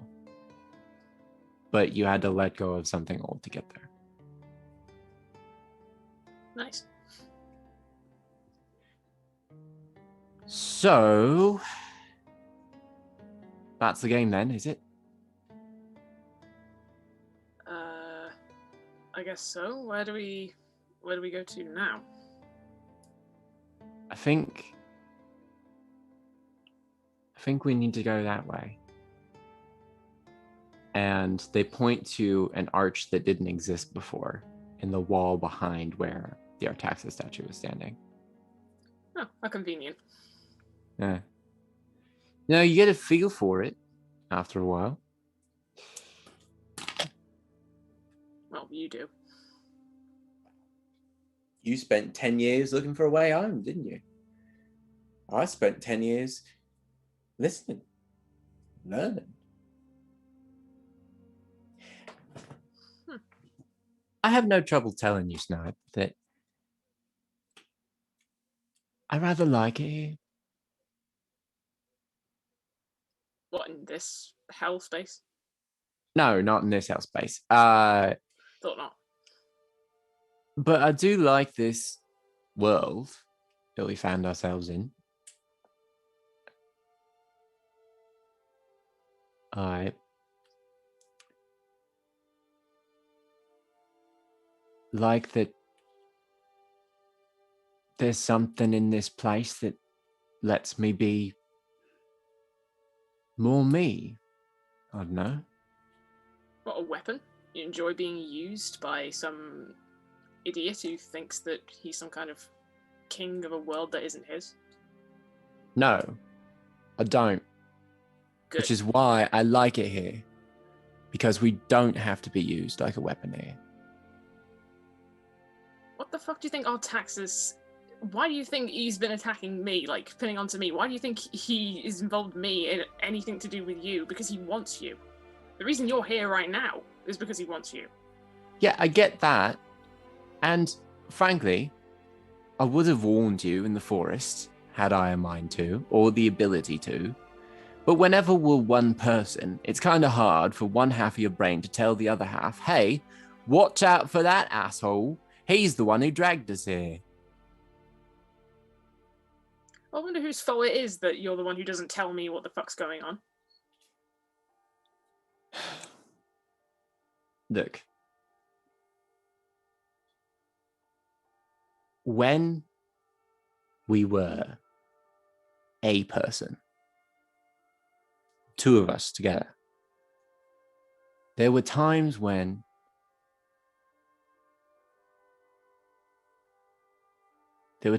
you were you, and I was me.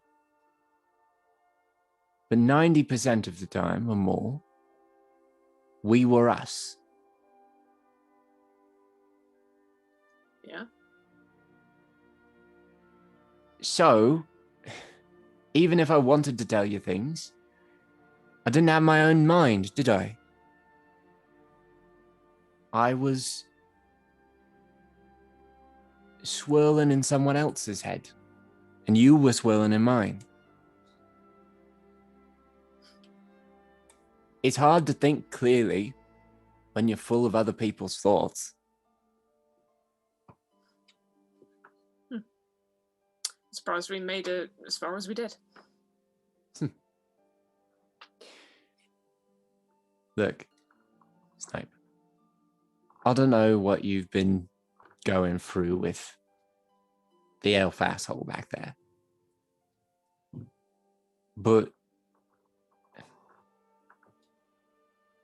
I'm not. If he caught us right then, whenever we first got here, then yeah, maybe we could have ended up being his weapon. But now, we're here. I'm not weak anymore. You're not weak. Not really. You've learned, you've grown.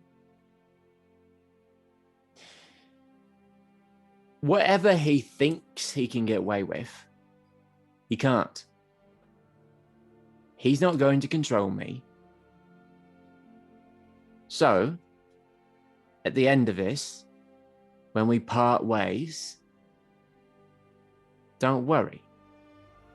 I can handle myself. I've been thinking about it, actually. I might carve out myself a space in that place.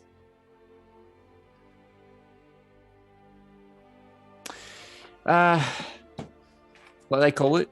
The Abyss? You know, if I could just get out of the fucking maze, it'd be nice. I think. You can make it whenever you want. Anyway. What's it like in Baphomet? I mean, you keep saying, like, oh, you can, you can work on your own, you don't have to be controlled, but I have to say, it's a very nice set of horns you got there. Oh, well, that just came with territory, didn't it? I'm not sure I'm going to keep them. I don't quite fancy horns. I never fancied seeing one travel myself. with. You beat me to it. You got me. All right. Well, I think this is the next stop for us. And you are standing at an archway. And as you pass through it, you find yourself looking down into a bowl-shaped space with a flat bottom. Something like daylight filters through a round aperture in the ceiling and casts a soft glow over the scene. The centerpiece is a dense explosion of sharp angles, radiating out in all directions. Shades of red, blue, green, and black glint as the shrapnel cuts the very air around it. A ramp slopes down gently into the depression. And your other half says, speaking of, looks like we found those. And that is where we will take our break. Very good. Nice. Yeah. Oh, Hell yeah. boy. Oh. Y'all thought it was going to be easy. No. Hell no. Good shit. Really fun, Yeah. Janks. Really fun. So you. much is going on as well. Oh my god. Yeah. So much is going on. Meanwhile.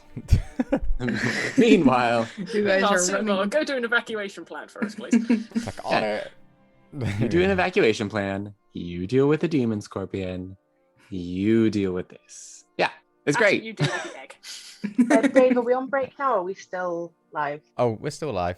But I was saying Yes. we can go whenever you want for your toilet and stuff, dude. I do. Yeah, let's go ahead We and know take what a you do, Dave. Alright, guys. 10 minutes. Bye. Yes. Right, bye. Janks.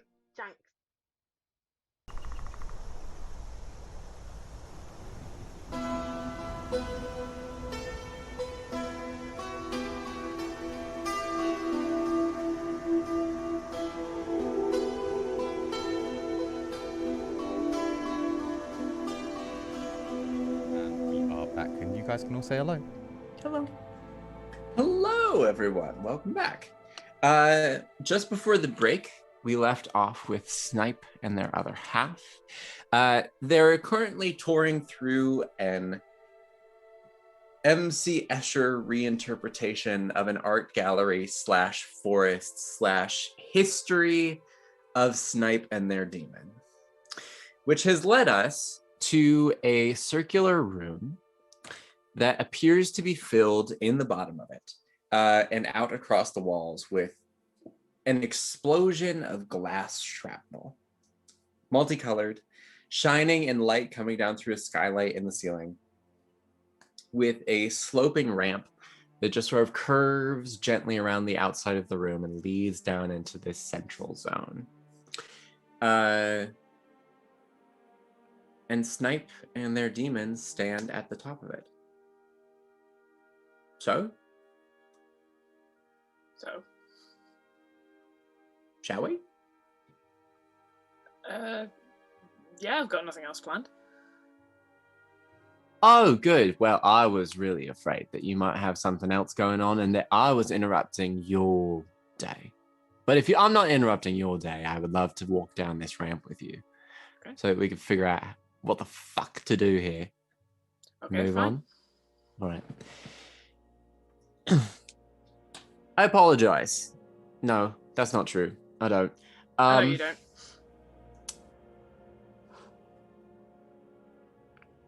It's been a hot minute since we've seen each other.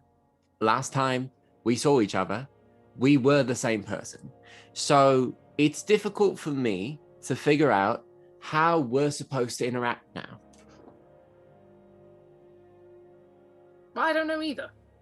Like, I thought I'd be able to find a way for us to just, like, get back together. Pull ourselves together and carry on like we did before. But obviously, that wasn't going to be an option. No. To be honest with you, I didn't want us to be split apart in the first place. But now that we are, as long as you don't cease existing as a result, I sort of prefer to be myself again. You can just do that, You don't have to depend on me living. I could. Like, why do I matter to you? I guess that's a question I probably should have asked you a long time ago. When I first met you, you were a curiosity. One that I was interested in finding more out about. But as we... Well, how? Well, I was interested to see what you would do with a bit of power. Turns out, you're very, very reserved when it comes to power. As a matter of fact, I don't think that... let's take a look.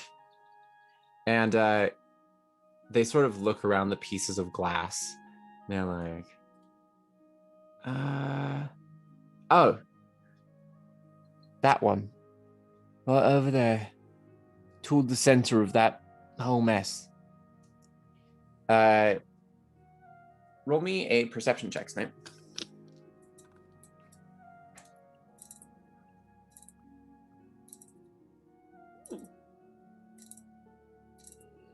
Nice. 23. you see that they're pointing at a piece of glass, a blue one, that's sort of sticking up from the middle. And through it, you can see what appears to be the underside of a dock. And tide rolling in. And out away from whatever the focus, whatever the lens of this is, you see a man standing there with his feet stuck in a block. And the other half says, that right there, it took you that long to give in to destruction. It's impressive, honestly. What? He asked to die, though. I know. I was there. I'm not faulting you for it. Snipe, I'm an embodiment of destruction. That's what this place is. I get it. This is every act, destruction, we have ever committed together. All put in this beautiful glass display. So, it's scarily a lot more than I remember. No one thinks too much about their little acts of destruction, do they? That one was a squirrel that we hit going 55 down the road. That one over there was a sapling that we stepped on going through a hike in the woods. The bigger the shard, the greater the act of destruction, obviously, but lots of people commit little acts without really thinking about it. Totals up, though, don't it? Can I take a perception to see what the biggest shard of glass is in this room? Sure. Go ahead and roll a perception check. That's not very good. Decent. 12. There is one that you see. It is embedded into part of the ceiling and kind of stretches down. You can see it actually gets wider as it goes down, so you can see that it was like ejected into the ceiling. And through it, you see a city. It is... The image isn't all there, though. It flickers. And you notice that unlike the rest of the glass, this one is gray. Whereas the rest of it is like very vibrant color. This one is grayed out, but it's one of the biggest pieces.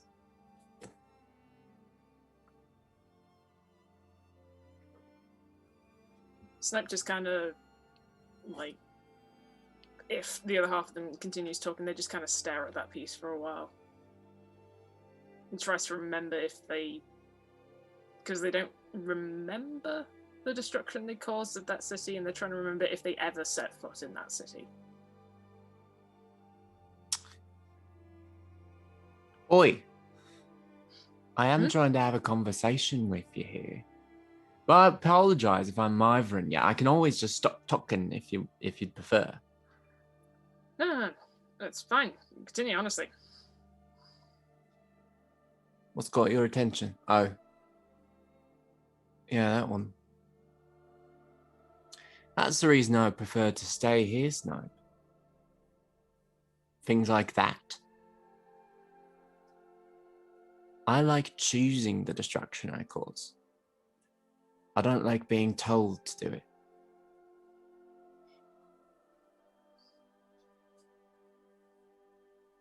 So why did you let people do it to you? Why did you let them use you like that? If you prefer your freedom, you'd fight for it enough, then why didn't you fight for your own freedom? Well, and I'm not putting blame out, but the soul that I was attached to, turns out it was owned by someone. And when I chose to be that person, in a way, I couldn't get out of it. My soul's owned. It was. I don't know if it still is. Problem is, I can't remember who used to own it. Just know someone did. You see, someone, and I'm not saying who, because we were the same person at the time, but someone chose to give away a memory to a bunch of eggs. Now, again, not pointing fingers, But you though are. I will say it was a memory that existed before I came into the picture, but I also lost memory of whoever that was. I never even used that fucking chess piece.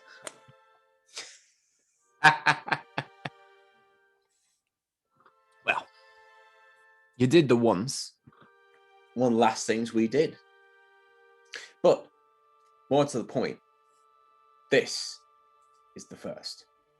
And they point to this entire time you've walked down the ramp and it's spiraled inward through this explosion of glass until you finally reach the bottom of the ramp.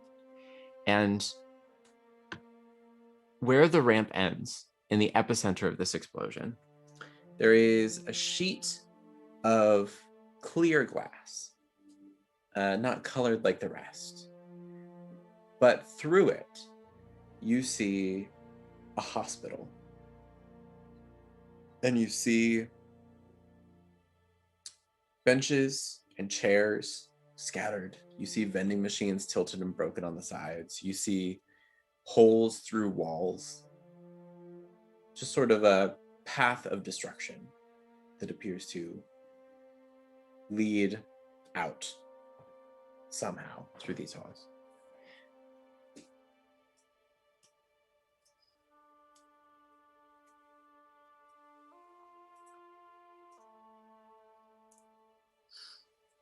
Do you remember that? Yeah, sadly.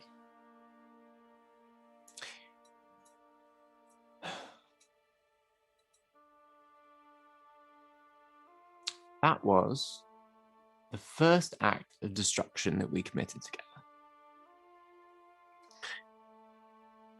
If I had to take a guess, and this room exists for a purpose, and the purpose is to disconnect us, we're going to have to course correct this little incident. How? A good question. Again, if I had to take a guess, I'd say that I caused the destruction, so you'll have to correct it. Okay.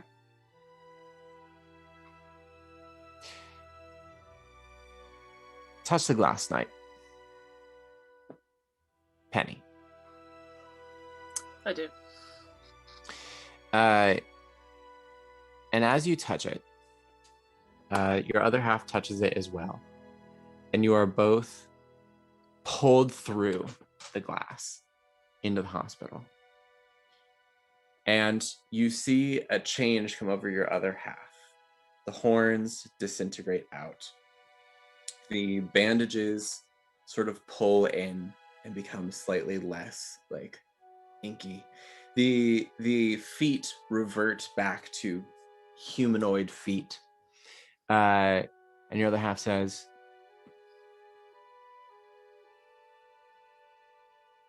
we'll have to save the savage beast.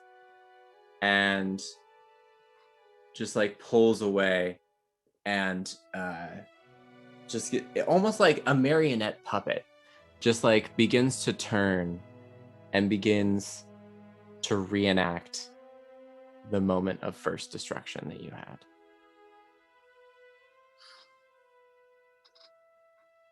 Now, I'm going to give you time to think about how to deal with this because we got some other stuff going on. First and foremost, sniping Kaya. Not sniping Kaya, sorry, Reina and Kaya. City opens the door to her shop. What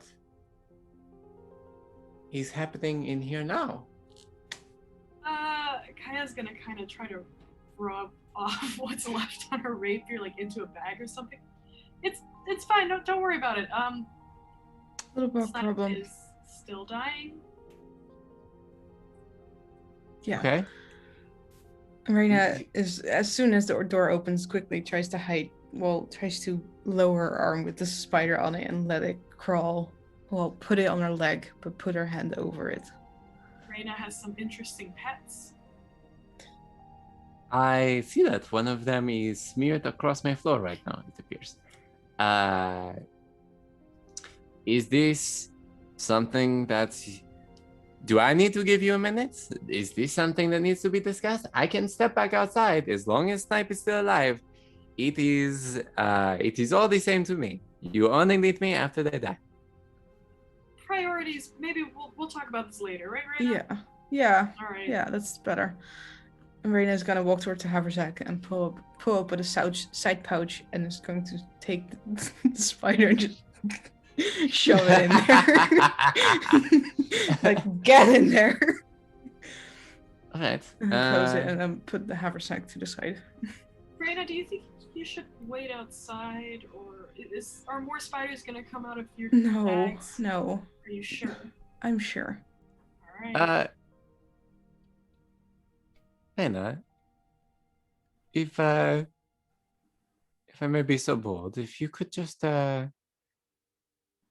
perhaps what I need from you is to if you could check these books for me, gesturing to like a line of books along the front window shop, like away from everything that's going on.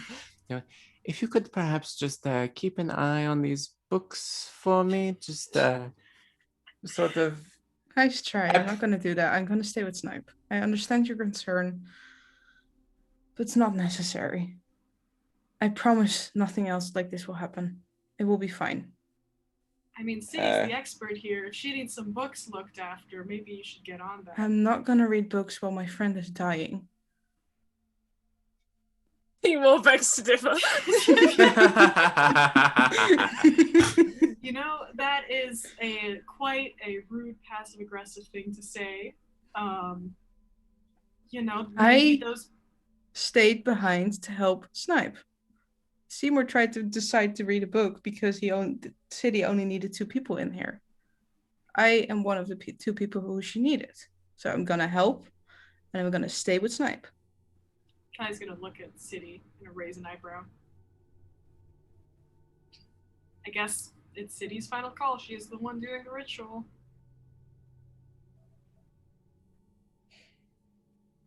Kai, you were the one who originally asked this favor of me. I am doing this to pay you back. And so I will ask you this question because it is my job to succeed in this ritual, to repay you for a great favor that you did for me. Do you trust Reina to remain here? If you do, then she will remain by Snipe's side. I will offer no more resistance to this.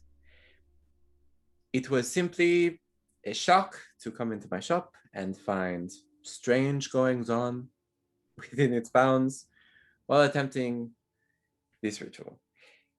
But if you trust her, then I will trust her too. We will say no more of it, and we will proceed. Kai's gonna look at Reina.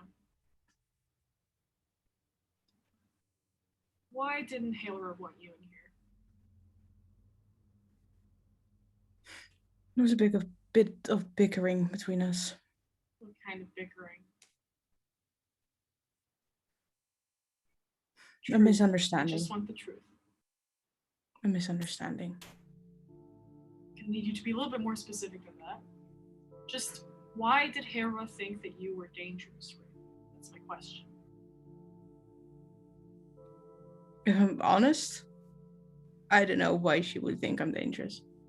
She only knows me for 3-4 days. Yeah, that's an interesting conclusion to draw about someone you've only known for 3 or 4 days. Unless Exactly. something happened. Nothing happened. I am here to help Snipe. We can talk about this later, but I'm here to help Snipe. Reyna,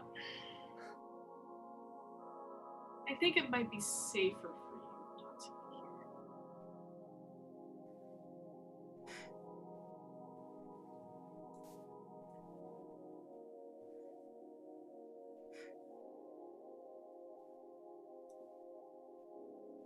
And if I'm just here to stand by Snipe's side and not do anything else? And I'm scared about what other things in your pockets will be doing things. You can check my pockets. I don't have anything else on me.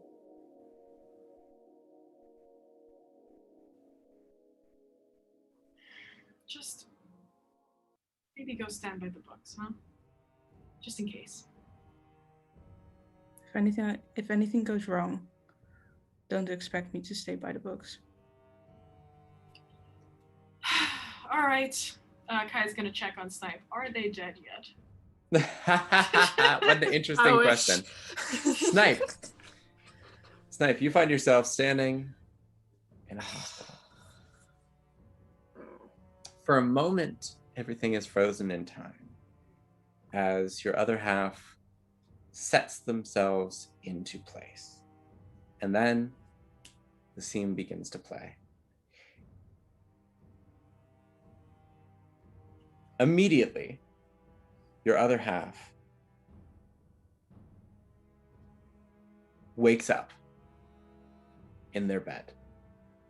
They look around. There are doctors and nurses around.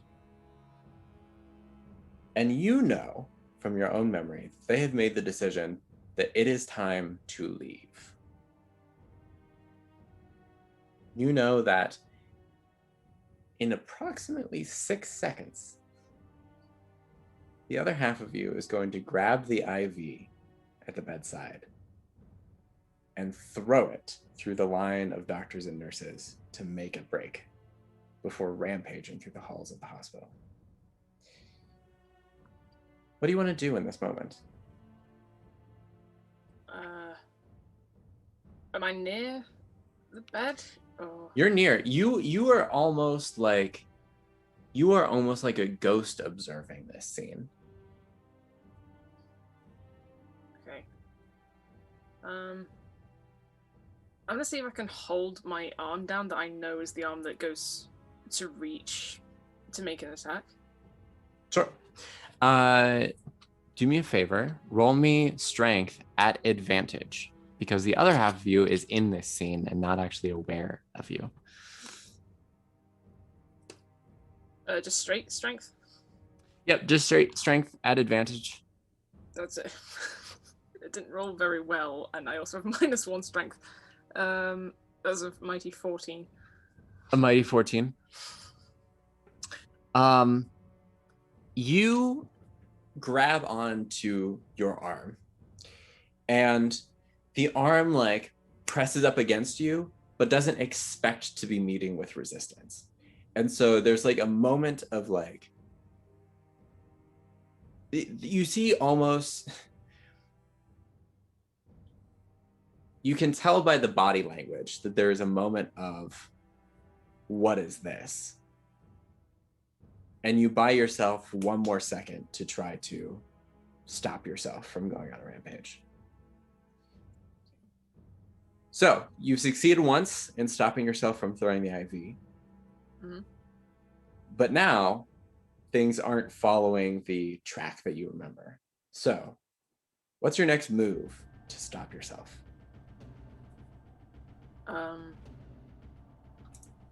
As soon as I know that my hand has managed to stop them, I just kind of slightly saying it aloud, but also trying to shout it as loud as I can in my own head. Mm-hmm.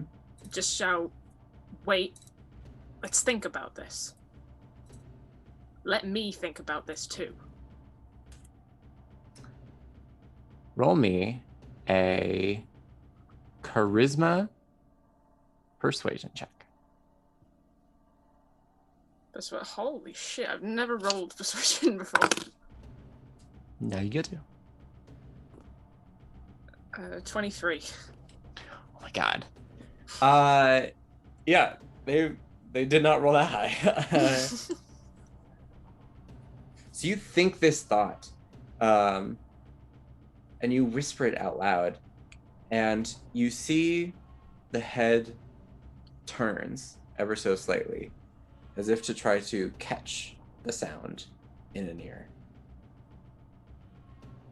And there's a tension still in the arm, but not an active resistance. It's like they are still ready to act, but they are not acting yet. And you think you have one more moment to settle this. You've succeeded twice. What is your final move going to be to try to stop this before it starts?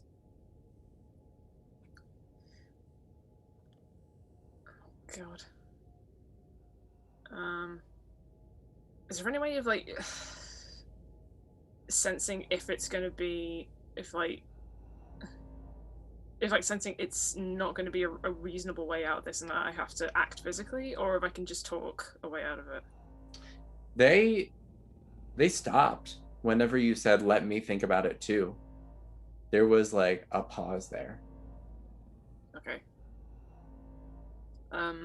Probably in the same tone through my head and slightly through my lips, and also trying to grip as hard as I can onto the arm to keep it still. Mm-hmm. I say, they're just scared. They don't know what we are. Let's not show them what we are. That's dangerous. It's safer if we wait and sneak out. It's safer in the shadows. Roll me one more charisma persuasion check. That's the most roguey thing you've said all campaign. At last.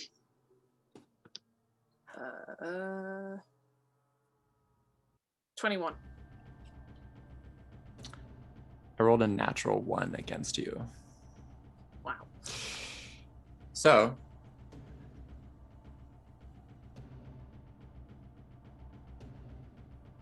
you say this thing, and there seems to be a moment when the arm might rip away from you anyway.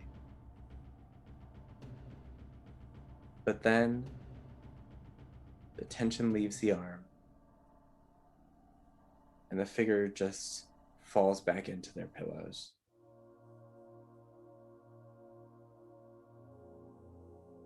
And for a moment, everything is still. And then there comes a howling wind that starts in low and begins to pick up. And at first, it's just a breeze that sort of moves the fabric of your clothes, and then it picks up and it gets faster and faster, but you only feel it cutting across the back of you as the bed and the figure on it and yourself find yourselves in the eye of a storm that becomes greater and greater, and the room begins to break apart around you. And soon you can see that white bowl-shaped gallery and a storm of shards of glass swirling around you. And as this happens, the bed pushes away and the figure on it figure on it just stands next to you, and grabs a hold of one of the bandages and just tosses it outward. And you see that as the bandage is tossed outward, it becomes another of these inky tendrils, and it gets caught in the wind. And as the glass flies around you in this tornado that you stand in the eye of, the glass shards cut through the tendril. And then, almost as fast as it started, the wind dies and the glass rains down around you. And your other half stands there with you in the center of what used to be the history of your destruction. And there's one tendril left connecting you.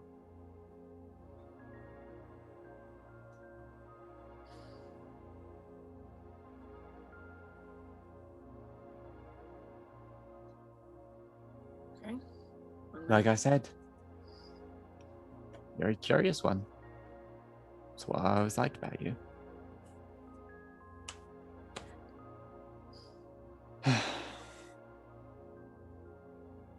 All right.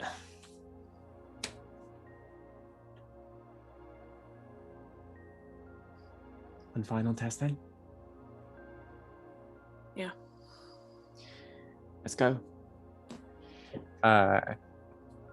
And your other half leads the way through an arch which has appeared underneath the ramp and leads you off. But this time, there is no hallways to walk through. There's no colonnades and arches. You just immediately find yourself walking into the shell of an art gallery. Singed canvases hang from the walls, and in the center of the room, there's a polished metallic brazier that sits on a pedestal. And in its polished convex reflection, you see the gallery as it once was. And a cold gray flame flickers inside the brazier.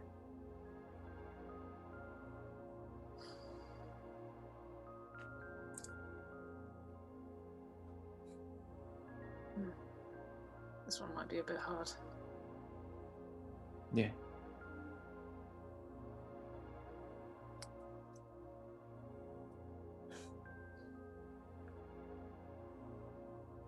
You know,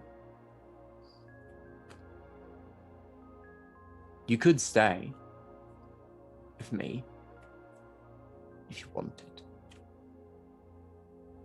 Know that you've hit a point where we want different things. You want to get back to your river nymph who always suppressed my better intentions. And me, I just want the freedom and the power to be me.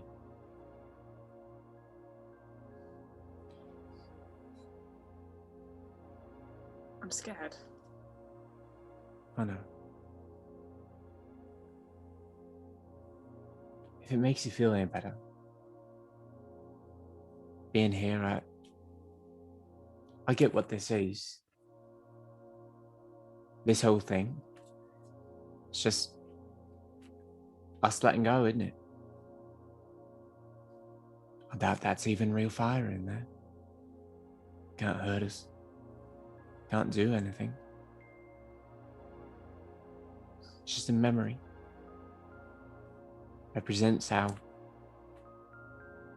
we came together in the first place. Now we're just here to put it out.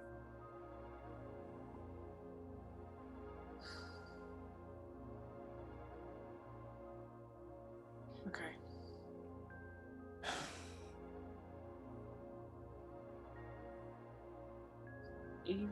You sure you wouldn't want to go back? No, I know that the demons in this place are different from what we call them back home, what I am back home. They have their wants, you know. Me, I'm just part of the cycle of things. Things get created, things get destroyed. I get it. I know that if everything got destroyed, then I wouldn't have a purpose anymore. But here, I don't know. You know, you picked up all those trinkets along the way, and you could hear it, but they all spoke. They were all terrible. Each and every one of them was trying to promise things, terrible things. Nothing I wanted any part of. They all just want to recreate the world in their way. Zugtamoy, she's a fungus terrarium. She just wants the whole world to decay. Orcus, he's a work bone. Just wants everything to die and keep on going. And there's... I could never get his name. Kostechi? He's those brass knuckles that are always cold. He's just wrathful all the time. Wants everyone to be fighting. Then there's Aldenach. She's the Alabaster Mask. She wants the entire world to just be nothing but people without identities, constantly switching between one another. No one knows who anybody is in her world. There's Baphomet, of course, and Yanogu, he's that fang that you picked up. Both of them, awful. Hunters, both, but Baphomet likes the chase, and Yanogu likes the blood. Then there's Pale Night. She's that woven linen bracelet. The one that you took away from that other group. She might be the closest to really getting it, but even she just wants the world to not understand itself anymore. And then the Demogorgon. That sketch that you have? I'm not 100% sure, but I don't even think he likes his own heads. He just wants everything to be gone. But me, I think I'd like to think I've learned something from you. A little bit about creation as well as destruction, yeah? But no. No, I don't really want to go home, Snope. I think that I could do my best work here. Be a part of the cycle of things. Really get it. It might be similar. And Or slightly similar. yeah? As I say, well, all this time I've been trying to go home, and they say, well, home is where your heart is.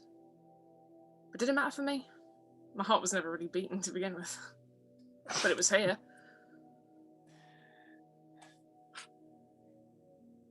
Your heart is waiting for you just over a ridge somewhere nearby.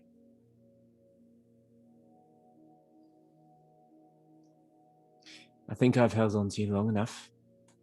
Probably time for you to go say hello. Yeah. Don't worry. I'll stick my hand in first. And they stick their hand out over the fire, just above it. And they say, you don't have to worry about me. Just put your hand on top.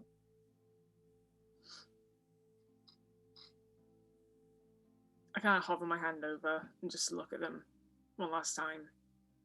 And I say, it was fun while it lasted. Thanks. Yeah. And I put my hand on top.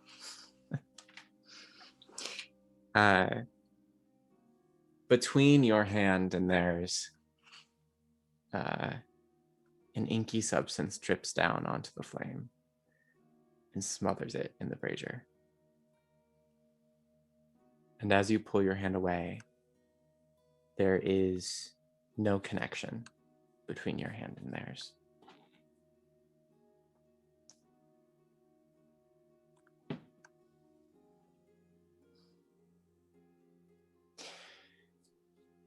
And they pull away, and you see they sort of take these binds into themselves.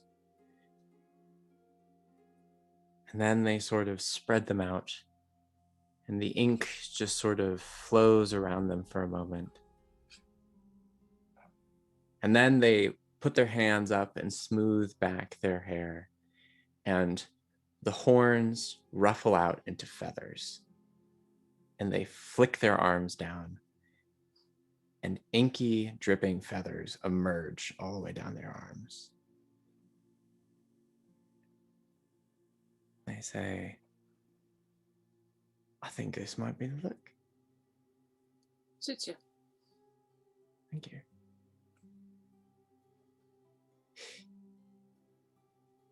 So, did you ever think about just put me in a box?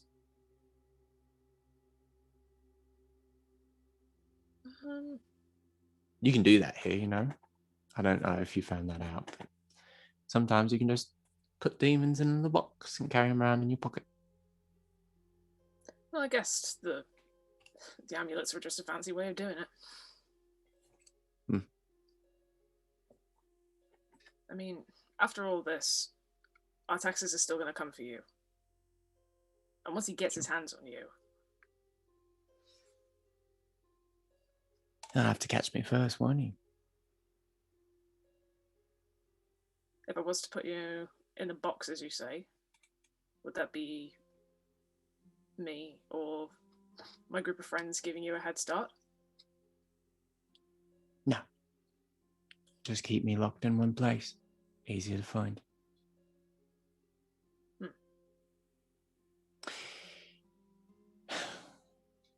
You know, now that we are our own, I think it's about time that I found myself a new name.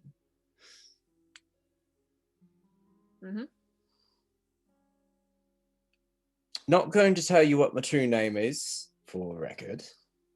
Don't even know if I know it anymore. But, and you see, as they spread out their wings, a tinge of blue creeps up the ink into the bottom, a sky blue. They say, you can call me Cyanopica. Cy for short. I think it fits.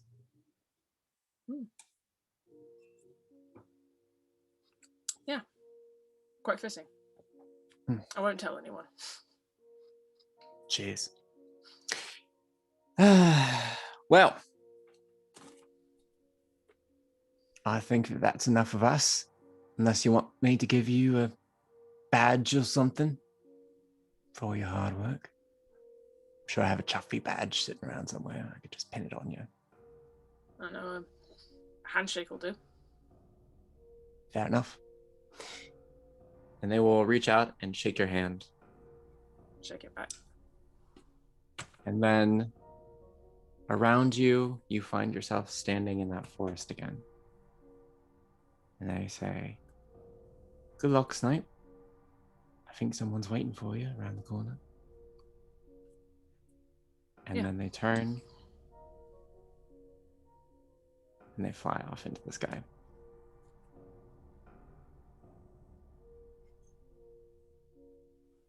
Thanks. I guess I'll just go back to where I was beforehand and follow the river back over the crest. You follow the river up over the crest. When you do, you see that lake that you visited before in a dream, it is very much like it was. Except you don't see Morwen sitting on the banks. The water's low. But you can hear her singing somewhere nearby. I try follow the voice. You follow the voice, and the voice leads you down to the edge of the water, down below the water line. You kind of slide down the banks and into the basin to get to the pool. And in the pool, you see lights sparkling. And in the reflection, you don't see yourself, but you do see Morwen sitting there at the side of the pool, singing her song. I go towards her. Okay.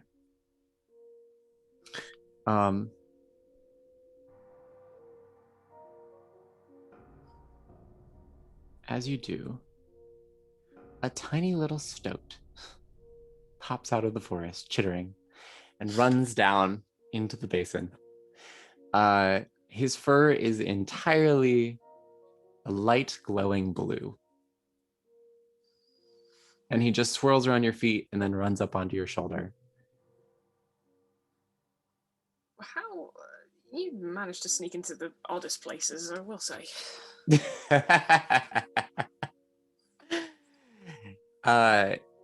He chitters in agreement with you.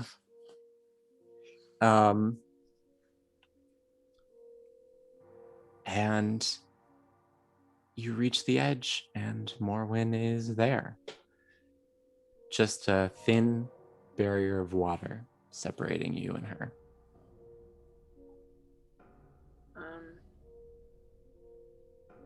I cross the barrier. Just kind of put my hand through and just slowly walk through. Sure. As you do, Reyna and Kaya,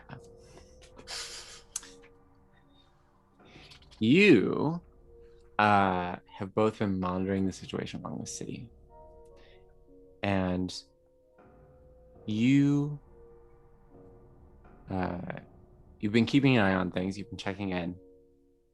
And City reaches for Snipe's wrist and feels it and says, "Okay, you're ready. Let's move Snipe into the oil bath."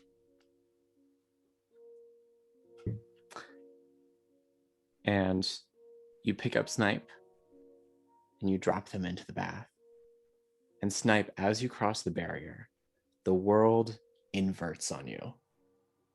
And you find yourself looking up out of the water, floating. And Morwen's hand reaches through and grabs you by the wrist.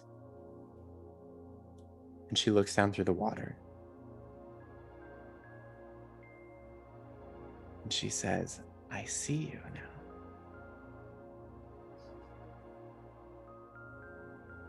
See you too. Where have you been, my guardian? I don't know where. But I hope I'm here now. I think you're here in a fashion. And as she smiles down at you, you see the surface begins to be broken by raindrops that begin falling around her. And she says, "If I can see you, then the water can see you. And if the water can reach you, so can I."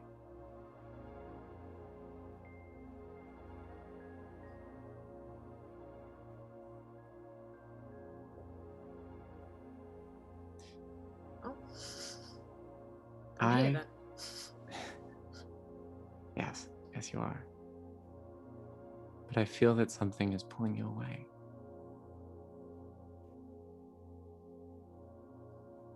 I will go speak with my sisters. Stay safe. Penny. I'll try, Moen. Until we see each other again. Until then. And she clasps your hand in both of hers, and you feel a jolt pass between you. And your hand slips from hers, and you're pulled away into the water. But the last thing that you hear is her laughing as rain begins to pour in torrents down around her. 1 hour later, City has been reciting her incantations over the tub.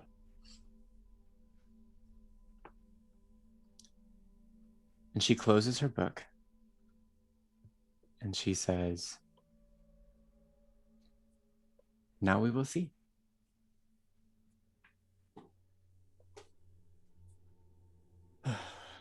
If everything has gone according to plan, and Snipe will be waking up any moment. Raina is going to sit next to the tub. And she will kind of say to herself, towards Snipe,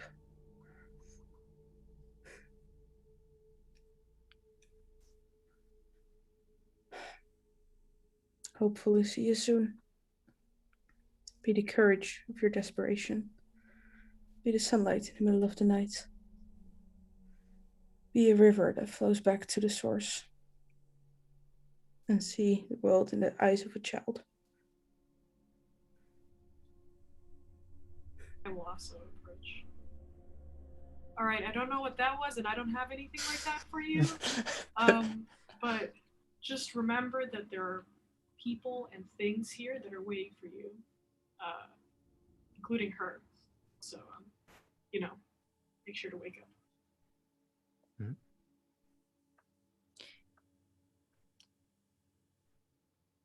As somewhere in the distance, Seymour and Hattie and Hailra are doing shit that we will, for sure, I promise, talk about next week. Oh, yeah. In great detail. Let's not. In varying amounts of detail, depending on what the players want to do. Egg. They're offering you an egg in this time. Thank you. Snipe, you open your eyes and find yourself under liquid that is not water, so I can't say underwater, but under a liquid.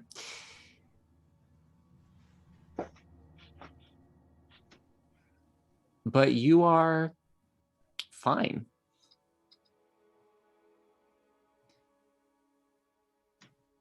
Good.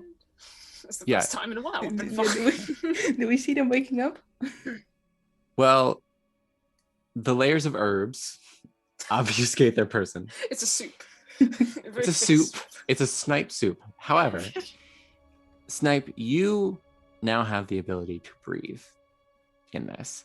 So, on your own time, you tell us how Snipe emerges from the bath and what the others see when they sit up. Snipe's kind of in shock at whatever the fuck is going on. So they're just gonna give everyone a nice little friendly bursting through the surface, gasping for breath. Just like hands on the tub as I'm sitting up, just like pretending to gasp for breath. And what does Snipe look like now? You'd probably know Snipe looks pretty much the same in terms of form. Their skin has gone a kind of corpsely shade of blue. It seems slightly tealy in places. Their hair is no longer black and grey. It's now kind of sandy, blondie red that is much longer and turns slightly blue towards the tips. And on their face, it's scattered with a pattern which is half flesh-colored over their right eye, which is still the grey eye that they had before. But the rest of the face is blue, and their left eye is blackened with a green pupil. And they just... I mean, a little gross, but mostly sick. Hey, we match. What do I look like? What? All right, let me do a medical examination, and City will help you out of the tub. She'll do a full rundown, trying to get the whole scope, look in the eyes, make sure everything's on the level, like make sure your chest sounds okay, everything looks good, and she says, "Water genasi. That's an interesting option. Never had that before." Wait, what? And that is where we will end our session this week. Yeah. Hey. Snipe has been saved. They're back again. But now, watch me die within the first week. If you get rinsed in the first fight, I slip, trip, and break my neck. Yeah. slip on I have your a question. own slippery Do you feet. keep the same class? Mhm. Yes. Okay. Yes. Yeah. I think I only just changed race. It's Okay. They're still functionally the same person. Yeah. They are now Okay. just a water genasi. Ooh. yeah, Just a lot more everything wet everything than it is was usually before. saved. Snipe now moist. Oh no! Oh, God. They- No. With that, they- it ends. No. Genasi's Why? Genesi's are Yeah. technically moist all the time, so yeah. Yeah, I know. Wait, it fits. Yeah, I- it does, but still. Look, you gave me the opportunity. Special edition Snipe now moist. Limited edition. I Toys R can't Us. wait to hear that conversation play out on the podcast on Wednesday. Oh. Which you all can check out. I roll therefore I am Wednesdays here on Carpe Diem. Yay! And tomorrow you can tune in and check out Crimson Petal, the Yeah. Sunday D&D campaign. They're fighting a you know, Yagnoloth. And we're going to Hell die yeah. miserably. Death Hell yeah. is imminent. The plans are gonna I have a go. bad- And I'm still stupid as hell. It's a great plan. Yeah, tune in tomorrow to see how all of that plays out and how that goes. And hope to see you all back here next Saturday for more of the road to Elturel.